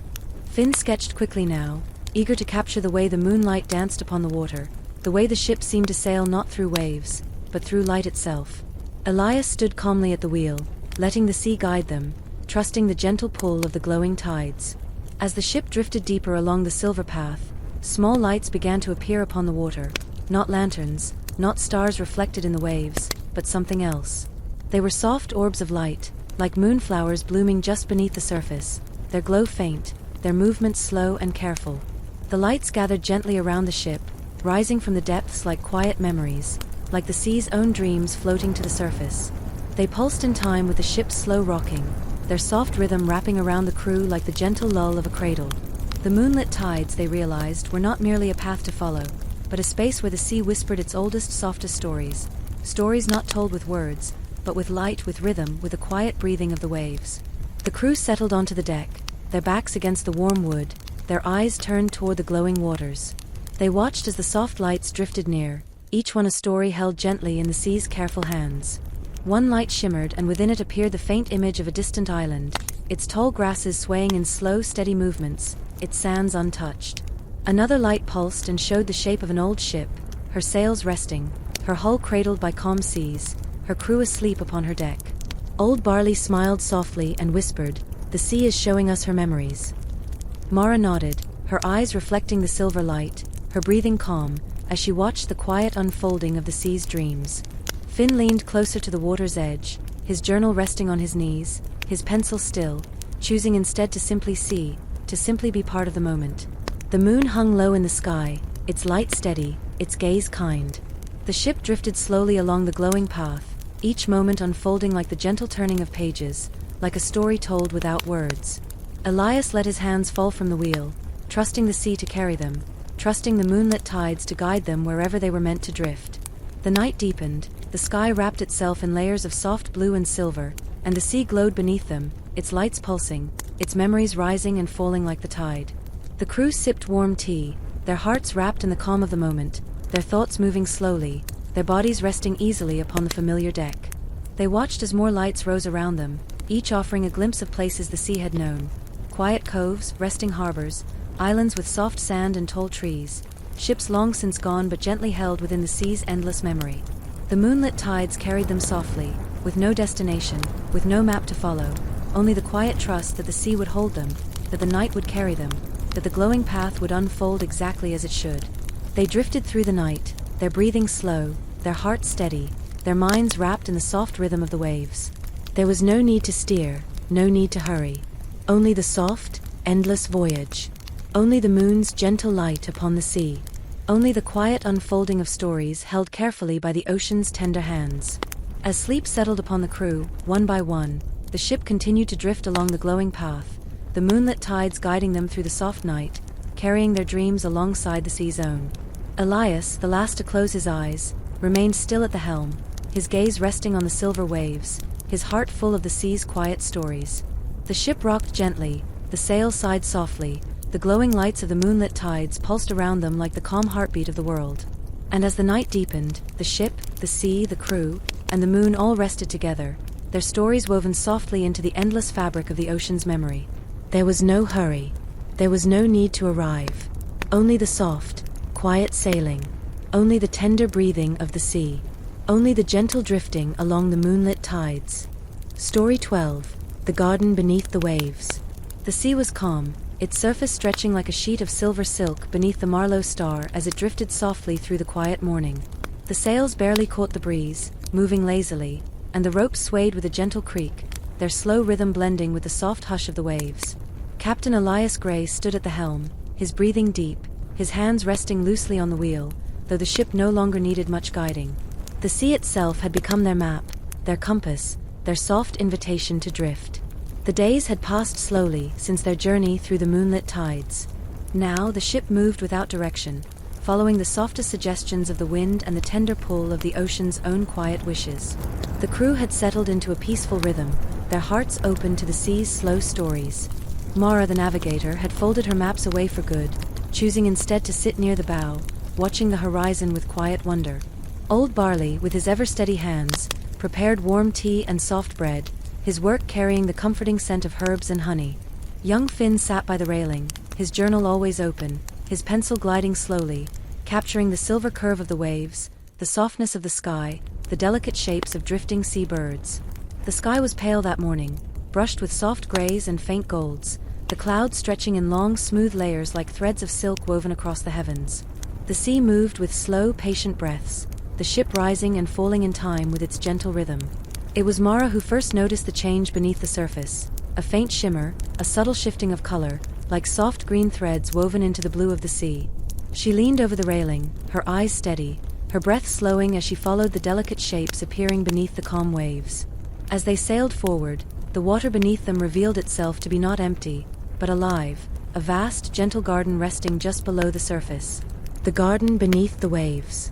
Stories of such a place had been whispered among sailors who no longer hurried, among those who had learned to listen carefully to the sea's softer voice. It was said that the garden only revealed itself to those who drifted patiently, who followed the sea's quiet guidance without demand, without haste. The ship came to rest above the garden, its hull rocking gently as the breeze stilled, as though the air itself wished to linger. Beneath the ship, the sea blossomed. Long waving fronds of sea grass swayed in slow sweeping motions, their green and gold threads moving like the soft hands of the sea itself. Coral in soft blues and quiet pinks spread across the ocean floor, their shapes delicate and intricate, like lace woven by time. Clusters of sea flowers bloomed among the rocks, their petals moving gently with the tides, their colors faint but lovely, pale lavender, soft white, and the lightest shade of coral orange. Tiny fish with silver scales and golden tails drifted among the blossoms, their movements unhurried, their bodies gliding in graceful arcs. The garden was not a place for treasure hunters, nor for those seeking grand discoveries. It was a resting place, a place for quiet observation, for breathing slowly, for seeing without rushing. Elias lowered the anchor with care, the soft clink of the chain blending into the lull of the sea. He turned to his crew, his voice low and steady. "We'll stay a while," he said simply, as though the decision had already been made by the sea itself. Mara lowered a small rowboat into the calm water, and the crew climbed aboard, their movements soft, their hearts open to the peaceful world unfolding beneath them. They drifted gently over the garden, leaning over the boat's edges, their eyes wide with quiet wonder. Old Barley prepared a basket of soft bread and warm tea, passing the small cups carefully as the boat rocked gently, its wooden frame creaking in soft agreement with the sea's rhythm. Finn, his journal carefully balanced on his knees, began to sketch the underwater garden, the long swaying grasses, the delicate blossoms, the shimmering fish that passed like drifting lanterns. His pencil moved slowly, his breathing calm, each line a gentle tribute to the quiet beauty beneath them. The garden stretched endlessly, with pathways of pale sand winding between the coral, with small sea caves opening like doorways into deeper, softer places. They watched as sea turtles glided gracefully, their movements slow and kind, their shells patterned like the pages of forgotten books. Mara reached into the water with her fingertips, feeling the soft push and pull of the tide, as though the sea itself was gently holding her hand. They drifted for hours, letting the rowboat follow the sea's gentle suggestions, weaving among the coral groves, floating over meadows of soft sea grass, pausing to watch the blooming flowers sway with the current. As the afternoon light deepened, the surface of the water caught the sun's soft golden rays, turning the sea into a shimmering mirror, the sky and the ocean blending into one tender, endless canvas. They said little. There was no need for many words. The sea spoke quietly in the soft movement of the grasses, in the slow passage of the turtles, in the shimmering flickers of silver fish. It told its stories not with voices but with presence, with a simple enduring beauty of life that unfolded gently when seen with patience. Elias sat in the boat's stern, his hands resting loosely on his knees, his gaze steady as he watched the way the sea held its garden, the way the ocean cradled its soft stories beneath the waves. As the sun began its slow descent, painting the sky in shades of peach and lavender, the crew returned to the Marlow Star, their hearts full, their bodies resting into the familiar rhythm of the ship's deck. They shared their evening meal beneath the softening sky, the taste of warm bread and sweet tea lingering on their tongues, their conversations unfolding slowly like the sea's own breathing. Mara spoke of the sea grasses that waved like delicate ribbons. Old Barley shared the comfort he found in the steady movements of the sea turtles, and Finn carefully passed around his journal, the pages filled with soft sketches of the garden, each line drawn with quiet reverence. As night settled gently upon them, the sea rocked the ship like a cradle, the stars appearing one by one, their light steady and kind. The breeze whispered softly through the rigging, and the waves sang their slow, familiar song. The garden beneath the waves remained behind them, its quiet beauty still blooming beneath the silver surface, its stories gently rooted in the sea's endless memory. The ship drifted on, carried by the soft hands of the ocean, the sails resting loose, the ropes swaying gently, the wood creaking softly beneath them. The crew settled into peaceful sleep, their breathing slow, their hearts calm. Elias remained at the helm a while longer, his eyes resting on the stars, his thoughts quiet, his body gently swayed by the ship's slow rocking. There was no rush. There was no need to arrive. Only the soft, endless voyage. Only the breathing of the sea. Only the tender stories waiting beneath the waves, waiting to be seen by those who chose to drift gently, who chose to see softly. And as the ship sailed onward, the garden beneath the waves continued to bloom, quiet, patient, eternal, forever held in the tender cradle of the sea. Story 13. The Island of Slow Bells. The sea was quiet and wide, its calm waves carrying the Marlow Star with gentle hands as it drifted through another peaceful morning. The sails hung softly, the ropes swayed in a familiar rhythm, and the ship rocked gently, each movement slow and steady, like the careful breathing of the ocean itself. Captain Elias Gray stood at the helm, his hands resting lightly on the wheel, though the ship no longer asked for direction. It moved without haste, following the sea's own quiet suggestions, guided not by maps nor by compasses, but by the patient unfolding of the world around them. The crew had grown accustomed to this slow way of sailing. Mara, the navigator, spent her days sitting at the bow, her maps carefully folded and tucked away, her eyes always watching the horizon, trusting the sea to show them where to go. Old Barley prepared warm teas and soft loaves of bread, his steady hands moving with the familiar grace of long practice. Young Finn sat by the railing, his journal always open, his pencil gliding slowly as he sketched the soft curve of the waves, the tall stretch of the sails, the wide, open sky. They had seen many quiet places, the sea of lanterns, the harbor of resting sails, the moonlit tides, and the garden beneath the waves. Each had offered its own soft story, its own gentle invitation to slow down, to listen, to rest. On this morning, as the breeze moved carefully around the sails and the sun rose in pale, patient layers, Mara noticed something faint in the distance, a sound so soft it might have been the sea itself whispering. It was the sound of bells. They were not the loud bells of busy harbors, nor the sharp clang of warning bells on stormy nights. These bells were slow, their tones deep and warm, each ring lingering in the air as though wrapped in the soft breath of the sea. As they drifted closer, the sound grew a little stronger, though it never hurried. It moved gently, like the slow turning of pages in an old book, each note falling upon the waves and resting there, carried by the calm wind. Elias steered the ship carefully toward the sound, his heart steady, his curiosity quiet. There was no need to rush. The sea would bring them there in her own time. The island soon appeared on the horizon, its shores wrapped in soft sands, its hills low and covered in green. At its center stood a tall tower, its wooden frame pale and smooth from years of sea air, its bells swaying gently, moved not by ropes nor hands, but by the careful touch of the breeze. They had found the Island of Slow Bells. It was said among the oldest sailors that this island could not be found by those who hurried, nor by those who sought it directly. It appeared only to those who drifted patiently, who listened carefully, who had learned the language of the sea's softest stories. Elias dropped anchor, the soft clink of the chain blending with the quiet rhythm of the bells. The crew lowered their small rowboat into the water, each of them moving carefully, their hearts calm, their breathing deep. They rowed to the shore, the boat gliding easily across the smooth surface of the sea, their oars dipping gently, their rhythm slow and steady. The beach was soft beneath their feet, the sand warm, the breeze cool, the bells singing their low, patient song above them. The village on the island was small and peaceful, its homes made of smooth stone and soft wood, their windows open, their doors wide. The people moved slowly, their hands steady as they wove baskets, prepared simple meals, and tended to the small gardens that lined the paths. No one hurried here. No one needed to. The bells had guided the pace of life for as long as anyone could remember. They rang not to mark time but to stretch it, to remind those who heard them to breathe slowly, to walk carefully, to see gently. Mara wandered the winding paths, her fingers brushing against the soft petals of flowering vines that climbed the walls. Old Barley found a small tea shop, its shelves filled with fragrant herbs, its kettle always warm. He shared quiet conversations with the shopkeeper, their voices low and kind, their stories unfolding without rush. Finn sat upon a smooth stone near the beach, his journal resting in his lap as he sketched the tall bell tower, the slow curve of the bells as they swayed in the soft wind. He drew the people moving through the village, their steps light, their faces peaceful. Elias walked to the base of the tower and placed his hand upon the warm wood, feeling the soft hum of the bells as their slow song drifted through the air. He closed his eyes and listened, allowing the sound to settle into his chest, to slow his breathing, to steady his thoughts. The villagers invited the crew to share a quiet meal beneath the shade of tall trees, the table set with soft bread, sweet fruits, and warm tea.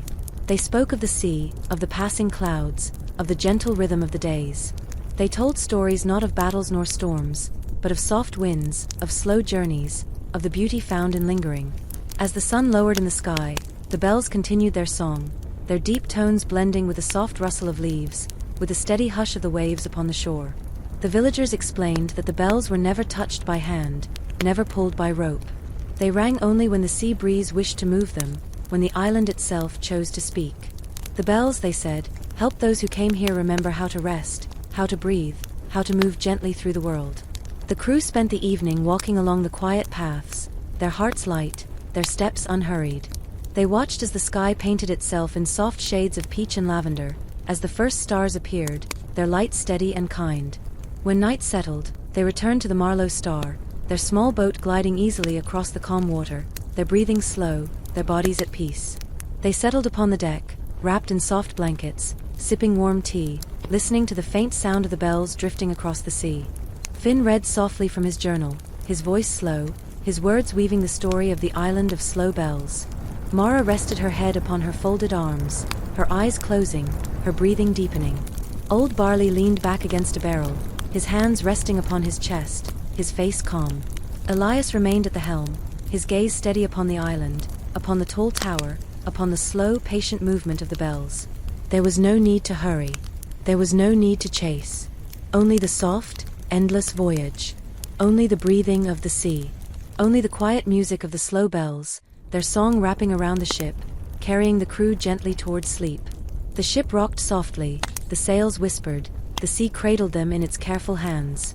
And as the night deepened, the bells continued to sing, their slow, steady rhythm blending with the soft breathing of the crew, guiding them into the sweetest, gentlest rest. The island of slow bells remained behind them, its song lingering, its peace carried upon the waves, forever a quiet place in the endless sea. The ship drifted on, the sea held them, the bells sang for them. And sleep, soft and steady, came at last. Story 14, The Compass of Soft Winds. The sea was peaceful, stretching wide and silver beneath the gentle drift of the Marlow Star. Its sails rested quietly in the soft breeze, its ropes creaked in familiar rhythm, and its wooden hull swayed gently as though cradled by the careful hands of the sea itself. The morning was pale, with light clouds stretching across the sky like thin lace, and the ocean breathing its calm song in slow, even waves. Captain Elias Gray stood quietly at the helm, his hands resting softly on the wheel, though there was no need to steer.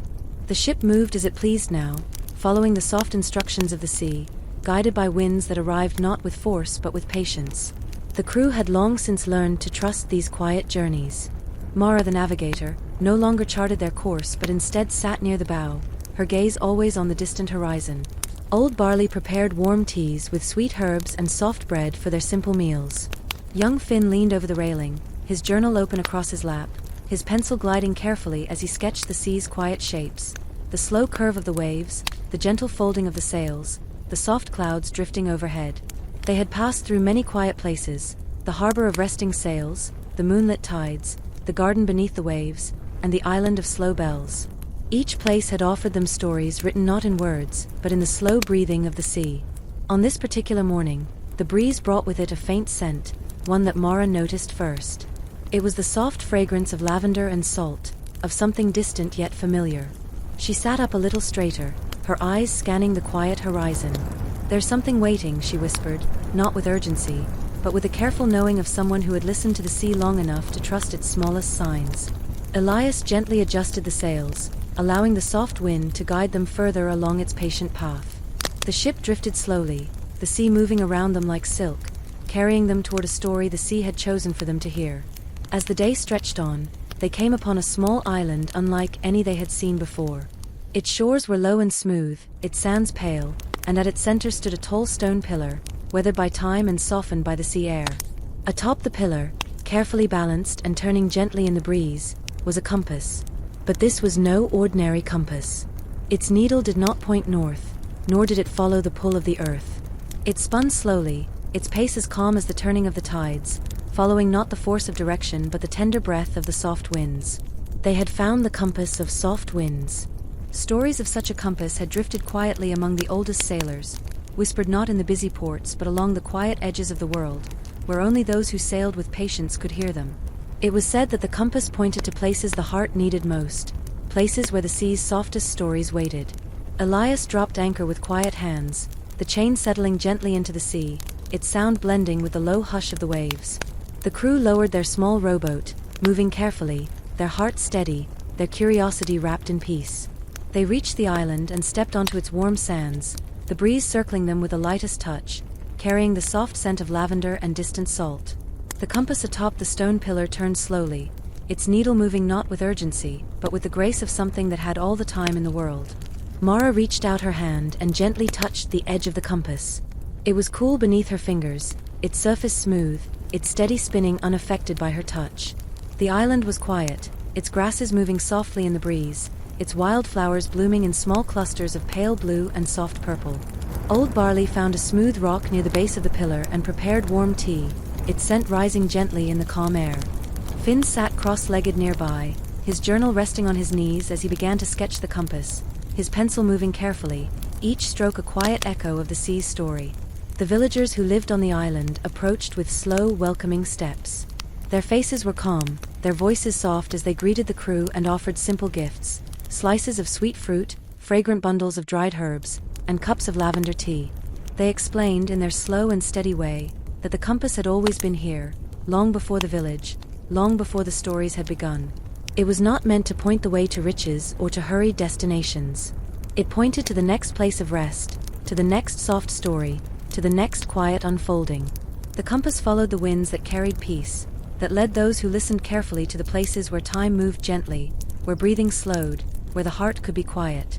The crew spent the day among the villagers, walking the winding paths lined with soft grasses, sharing warm bread beneath tall trees, listening to the steady song of the sea that wrapped itself around the island like a familiar lullaby. They learned that many had come here before, each of them guided by the compass, each of them moving slowly, carefully, patiently, seeking not to arrive but to drift. As the sun dipped lower, casting long golden light across the waves, the compass needle turned gently, pausing to rest its delicate point toward the southeast, as if softly suggesting that the sea's next story waited just beyond the horizon. Elias, Mara, Barley, and Finn watched as the compass spun in its patient rhythm, its slow turning a quiet invitation to continue, to follow the soft winds once more. They thanked the villagers with warm hearts and steady smiles, promising to carry the story of the compass of soft winds wherever they drifted next. They returned to the Marlow Star as the sky softened into lavender and peach, the sea calm and smooth beneath their boat, the sound of their oars dipping gently into the water. That evening, they sat upon the deck, sipping warm tea, the scent of lavender rising softly in the cool night air. The compass's direction, resting in their minds like a quiet melody, would guide them tomorrow. But tonight, there was no need to hurry. There was no need to chase. Only the soft breathing of the sea. Only the gentle rocking of the ship. only the steady drift toward sleep. Mara closed her eyes, her breathing slow and deep.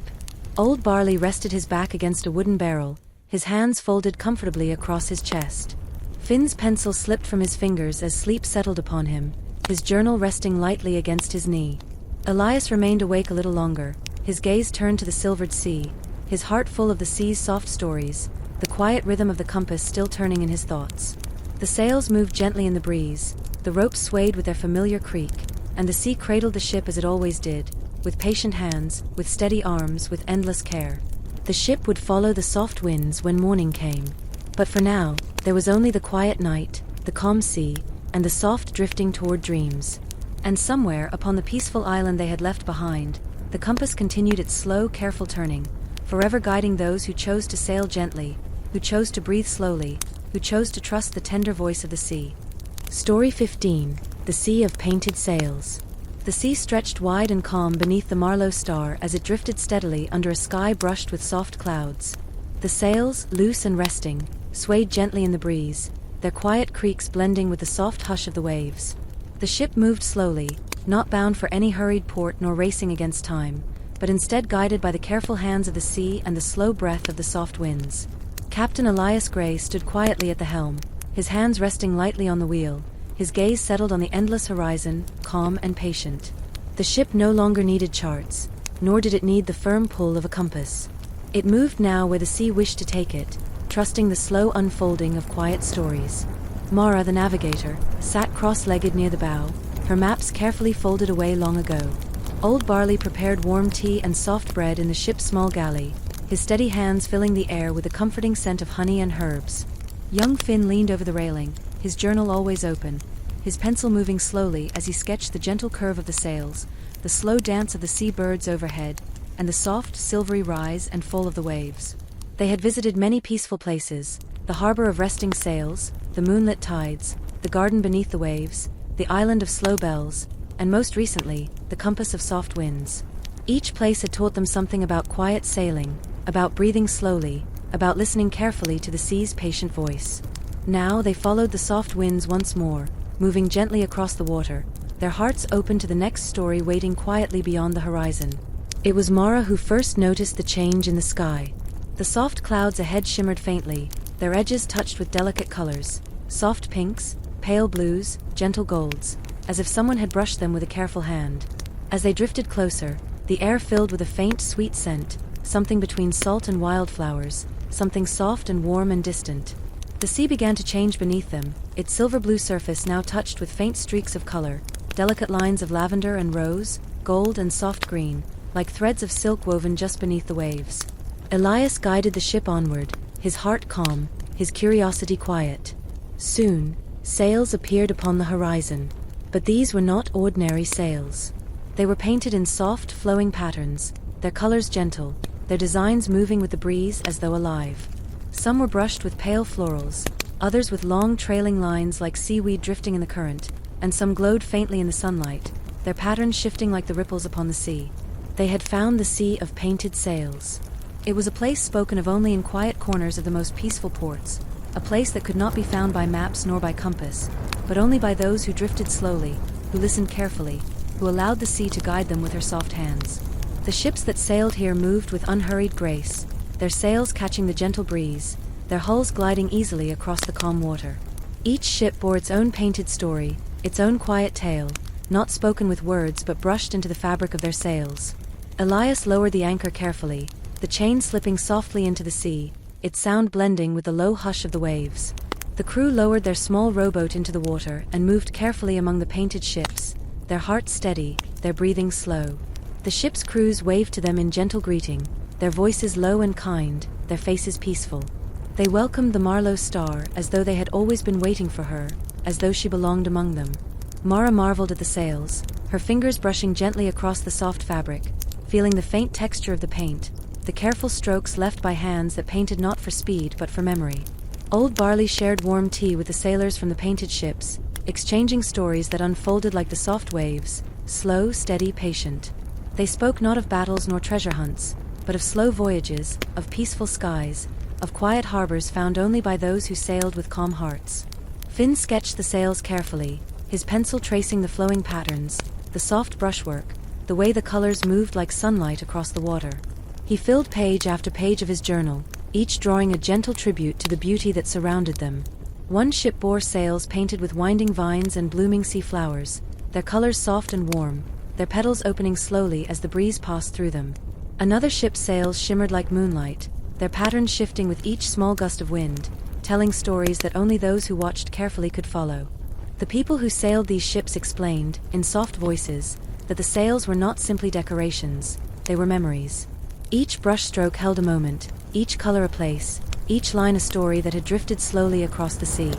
In the sea of painted sails, sailors did not race. They moved carefully, trusting the soft winds to guide them, knowing that the beauty was not in arriving, but in sailing gently, in collecting stories like soft threads woven into the fabric of their sails. The crews painted their sails as they traveled, adding quiet memories, soft colors, new lines that unfolded with each slow journey. Some ships bore sails with many layers of paint, their stories gathered over years of peaceful drifting. Others, like the Marlowe Star, arrived with sails still blank, waiting patiently for their own soft stories to be brushed upon them. The sailors offered Elias and his crew paints made from crushed sea flowers, fine powders from soft corals, and oils pressed from gentle fruits. The colors were muted, delicate, carefully mixed to echo the quiet hues of the sea, the sky, the clouds. Mara dipped her brush into soft lavender and painted the outline of the island of slow bells upon the sail. Old Barley added a faint golden line to remember the warm tea shared beneath tall trees. Finn painted the curving patterns of the moonlit tides, his hands steady, his heart calm. Elias traced a gentle wave with pale blue, a tribute to the breathing sea that had carried them here. The sails of the Marlowe Star began to fill with quiet stories, their colors blending softly with the sky, their patterns unfolding like the pages of a well-loved book. They spent several days among the painted ships, sailing slowly together, sharing quiet meals, painting their memories with careful hands, their voices always low, their movements always unhurried. When it came time to part, there were no grand farewells, no rushed goodbyes. The soft winds would carry each ship along its own gentle path, their sails now touched with colors that would flutter patiently, their stories forever painted in the fabric that caught the breeze. The Marlowe Star drifted on, its sails now alive with soft patterns, its canvas carrying the quiet stories of peaceful seas, slow islands, and soft winds. That evening, as the ship sailed away from the sea of painted sails, the crew gathered upon the deck, their hearts light, their breathing calm, their bodies resting easily into the rhythm of the ship's familiar sway. Mara leaned against the railing, watching the soft flutter of their painted sails, a quiet smile upon her face. Old Barley poured warm tea into small wooden cups, the fragrant steam rising gently into the cool night air. Finn sat cross-legged nearby, his journal resting in his lap, his pencil now still as he simply watched the sails drift above him. Elias remained at the helm, his gaze resting softly on the endless horizon, his hands light upon the wheel. The sea rocked the ship gently, the sails whispered in the breeze, and the painted stories danced softly overhead, their colors blending with the lavender sky, their patterns moving with the soft breath of the sea. There was no need to hurry. There was no need to arrive. Only the quiet journey. Only the soft breathing of the ocean. Only the painted sails, their stories unfolding slowly, patiently, carefully, as the ship drifted toward the calm embrace of sleep. And somewhere behind them, the sea of painted sails remained, waiting to welcome the next gentle travelers, waiting to gather their quiet stories, waiting to carry them softly upon the tender winds. Story 16, The Lantern Shore. The sea moved slowly beneath the Marlowe Star as it drifted across the calm, endless waters. The sails swayed gently in the soft breeze, their pale fabric carrying the quiet breath of the sea with a tender rhythm. The wooden hull creaked faintly as the ship rocked, the ropes lightly tapping against the masts, like a familiar lullaby spoken in the language of the ocean. Captain Elias Gray stood quietly at the helm, his hands resting softly on the wheel, his gaze calm, following the silver line where the sea kissed the sky. There was no hurry, no destination to chase. The ship moved where the soft winds chose, guided by the patient stories whispered by the waves.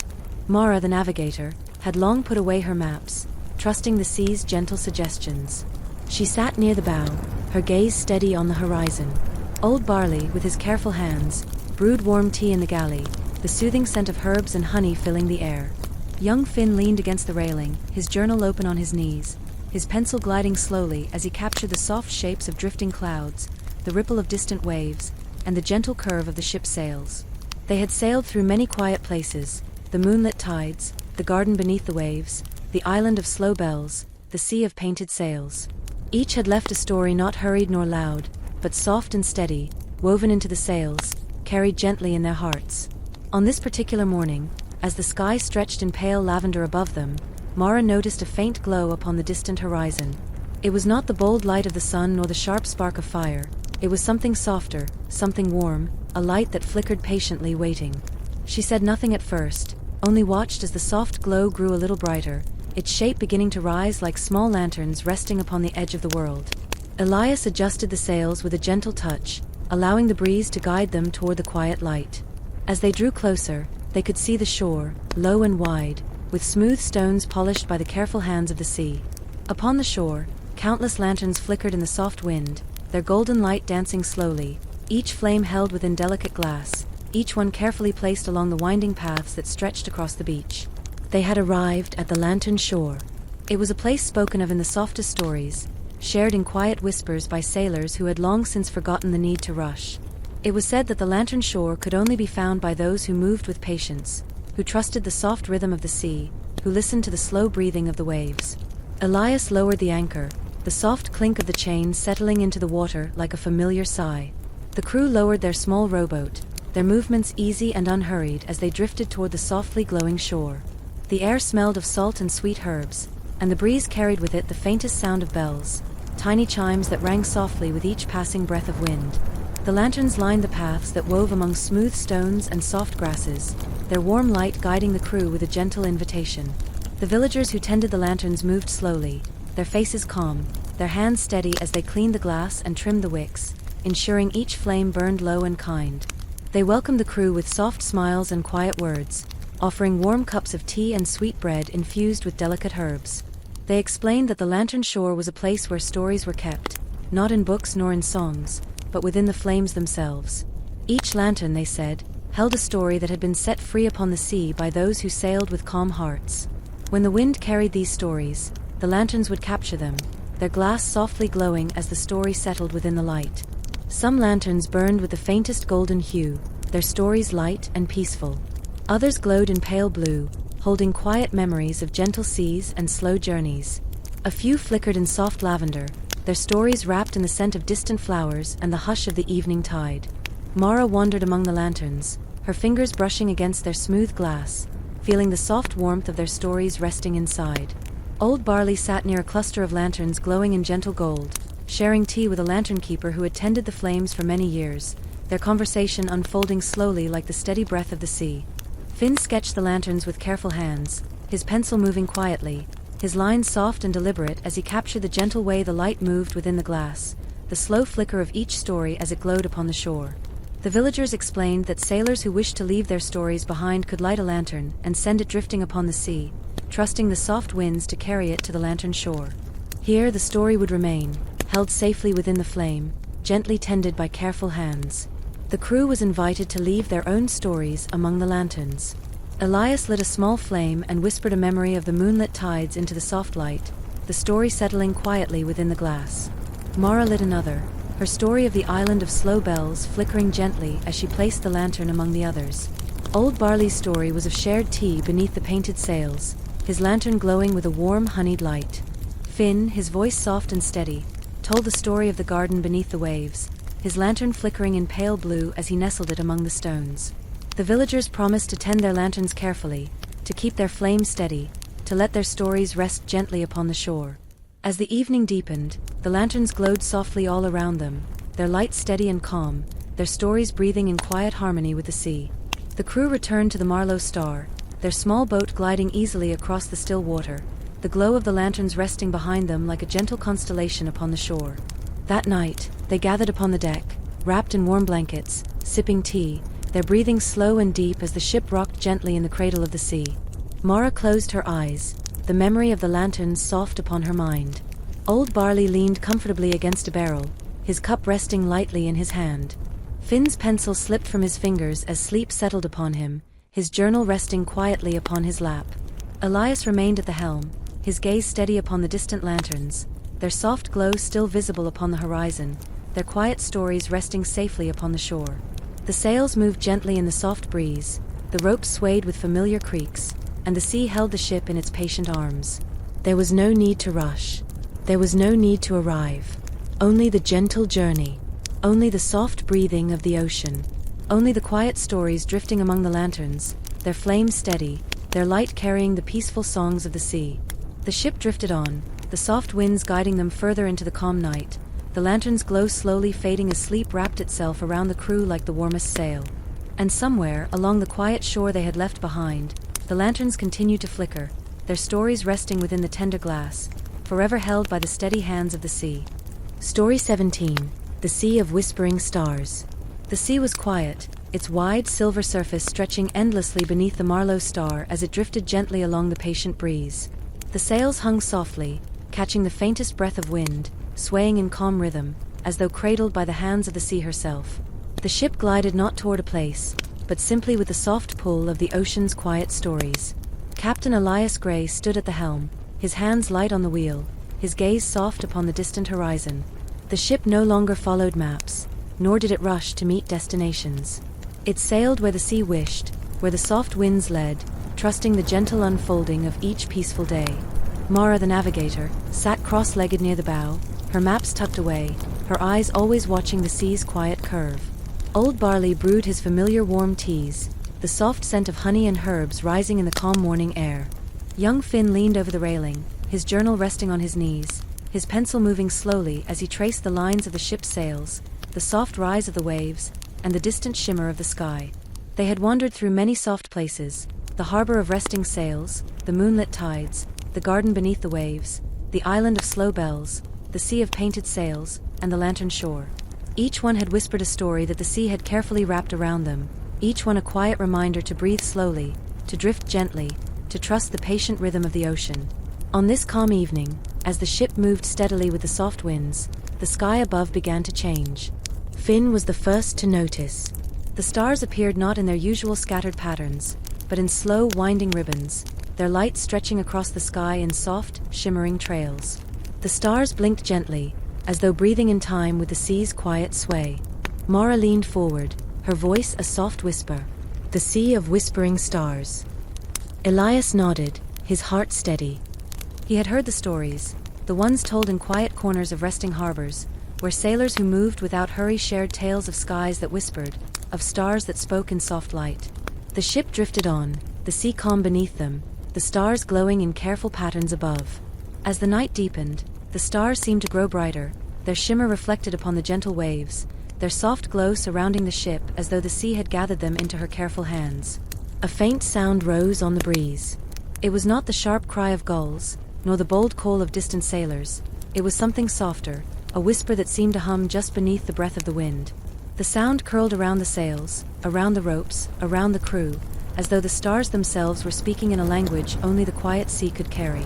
Elias let the ship drift, his hands light on the wheel, his heart open to the soft song that wrapped itself around them. The Sea of Whispering Stars had welcomed them. The whispers did not speak in words, but in soft hums, gentle breezes, the quiet turning of the sails.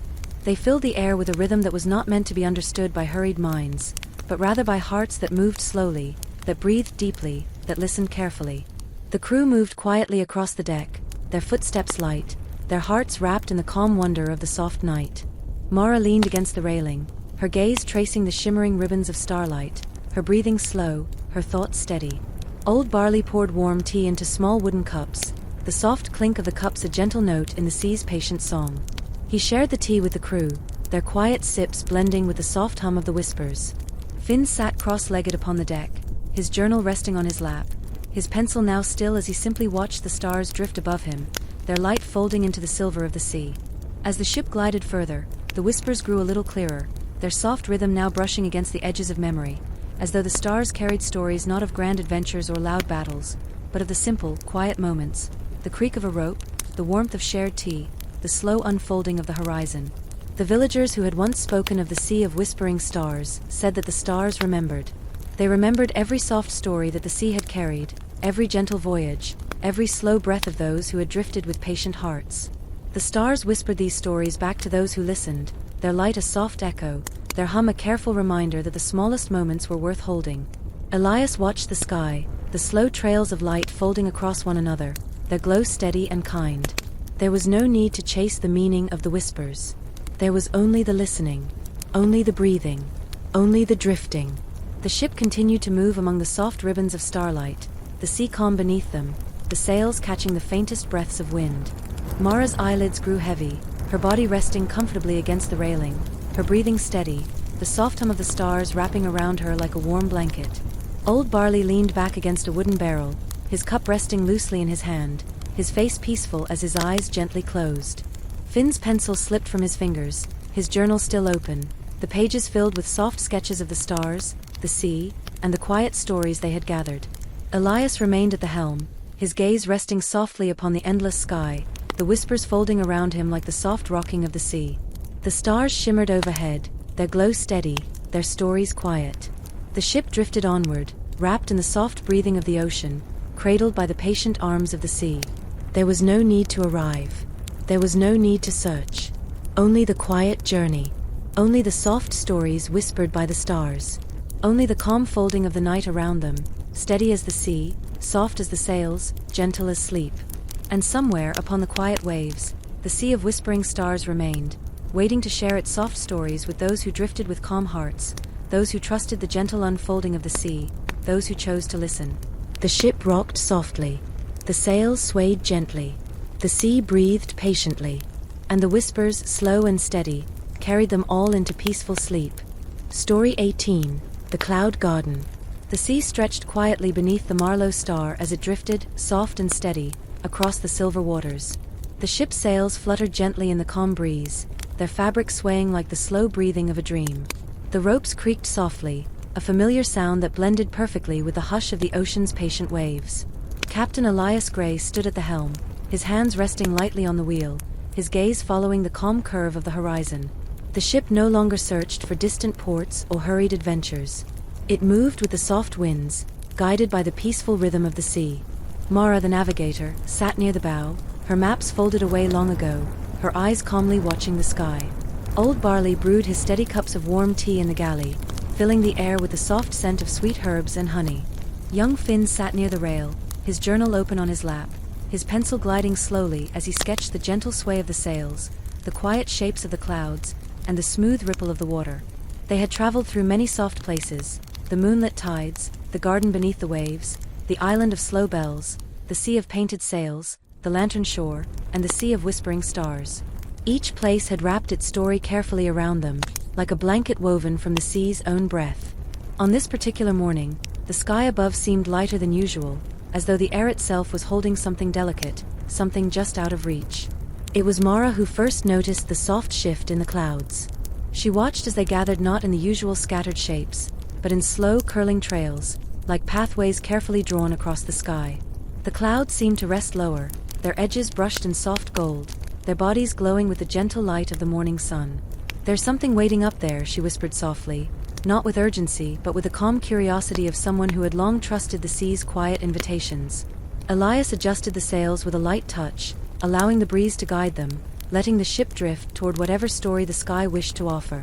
As they sailed further, the clouds grew closer, folding around them like soft curtains, their mist brushing gently against the sails, their cool breath wrapping carefully around the ship. The sea shimmered beneath them, but soon, even the waves seemed to fade into the mist, and the Marlow star found itself sailing not upon the water, but gently into the soft layers of the sky. They had reached the Cloud Garden.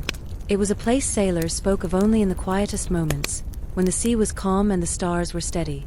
A place where the sky gathered its softest clouds, where the breeze moved like a careful whisper, where stories were not written on the sea but woven into the air.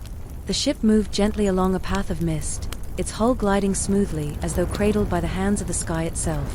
The clouds around them glowed softly, their edges shimmering in pale gold and lavender, their centers cool and silver, like folded silk resting in the morning light. Small, delicate flowers bloomed among the clouds, soft petals of blue and white, their shapes opening slowly, their fragrance sweet and faint, carried gently on the breeze. The crew walked carefully across the deck, their footsteps light, their voices soft, as though afraid to disturb the peaceful breath of the Cloud Garden. Old Barley poured warm tea into wooden cups, the fragrant steam curling into the cool air, the warmth of the tea resting gently in their hands. Finn sketched quietly, his pencil gliding slowly across the pages, capturing the soft trails of the cloud paths, the tender shapes of the blooming sky flowers, the calm way the ship drifted among them. They soon came upon others, travelers who moved slowly, guiding their ships with quiet hands, their sails catching the light breeze that drifted among the clouds. These were the garden keepers. They wore robes woven from soft threads, their colors gentle, their movements unhurried. They tended the flowers that bloomed among the clouds, watering them with fine mists, brushing away the dew, whispering songs that kept the petals open.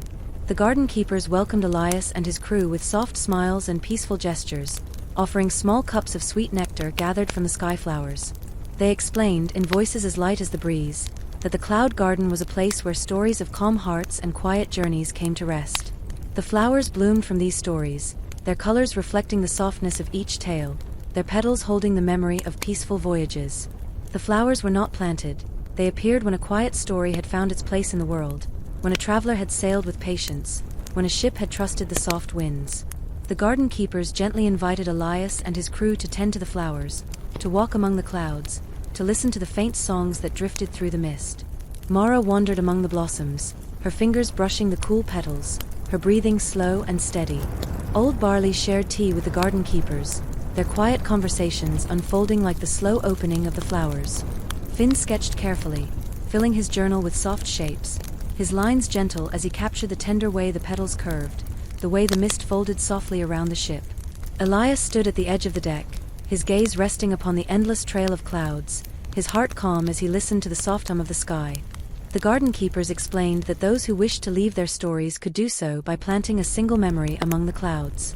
The crew gathered on the deck, each of them holding a small silvery seed offered by the keepers. Mara whispered the story of the island of slow bells as she placed her seed among the clouds, her memory settling gently into the mist. Old Barley whispered the story of warm tea shared upon the lantern shore, his voice low and steady as he nestled his seed among the soft petals. Finn closed his eyes and whispered the story of the sea of painted sails, his words folding carefully into the sky, his memory resting like a soft breeze. Elias, his voice as calm as the sea's breath, whispered the story of the sea of whispering stars, his words blending with the soft hum of the sky, his seed resting gently among the clouds. The garden keepers promised to tend their stories carefully, to water the new blossoms, to keep their petals open, to let their memories bloom among the gentle trails of the cloud garden. As the evening drifted in, the sky turned soft and golden, the clouds glowing with the last light of day, the flowers shimmering faintly in the cool breeze. The crew returned to the Marlow Star, their small boat gliding smoothly across the mist, the quiet hum of the garden still wrapping itself around them like a soft song. That night, they sat upon the deck, wrapped in warm blankets, sipping tea, their breathing slow, their bodies swaying gently with the steady rhythm of the ship. Mara closed her eyes, the memory of the cloud garden resting softly upon her heart. Old Barley leaned comfortably against a barrel, his cup resting in his hands, his face peaceful, his breathing deep. Finn's pencil slipped from his fingers as sleep settled upon him, his journal resting upon his lap, its pages filled with gentle sketches of cloud flowers and soft paths. Elias remained at the helm, his gaze resting upon the soft mist that still lingered around them, the memory of the cloud garden glowing faintly in his thoughts. The sea cradled the ship, the sails swayed softly, and the breeze folded gently around them, carrying the soft hum of the sky's stories. There was no need to rush. There was no need to search. Only the quiet journey. Only the gentle breathing of the sea and sky. Only the soft stories blooming among the clouds, forever tended by the careful hands of the garden keepers. The ship drifted onward, wrapped in the peaceful arms of the ocean and sky, the cloud garden resting behind them like a warm memory, its flowers blooming softly in the mist. And somewhere among the quiet trails of the clouds, their stories continued to blossom, carried by the soft winds, resting in the gentle breath of the sky. Story last. The final voyage of the Marlow Star. The sea lay still beneath the Marlow Star, its surface smooth like polished glass, stretching wide and calm beneath a sky brushed with soft, pale clouds. The ship drifted, not in search of treasure nor racing toward distant shores, but sailing quietly, patiently, as it always had, with the soft winds guiding its slow and steady course. Captain Elias Gray stood at the helm, his hands resting lightly on the weathered wheel, his gaze calm, watching the familiar horizon where sea and sky met in a gentle embrace. There was no urgency now, no destination to chase. The Marlow Star had traveled long and far, guided by the stories of soft seas, painted sails, lantern shores, and whispering stars. Mara the navigator sat near the bow, her maps tucked away as they had been for many peaceful journeys.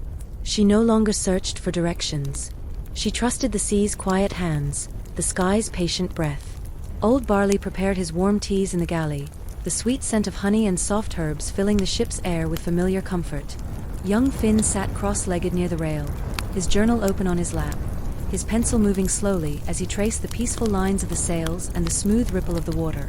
They had visited many quiet places, the moonlit tides, the garden beneath the waves, the island of slow bells, the sea of painted sails, the lantern shore, the sea of whispering stars, the cloud garden.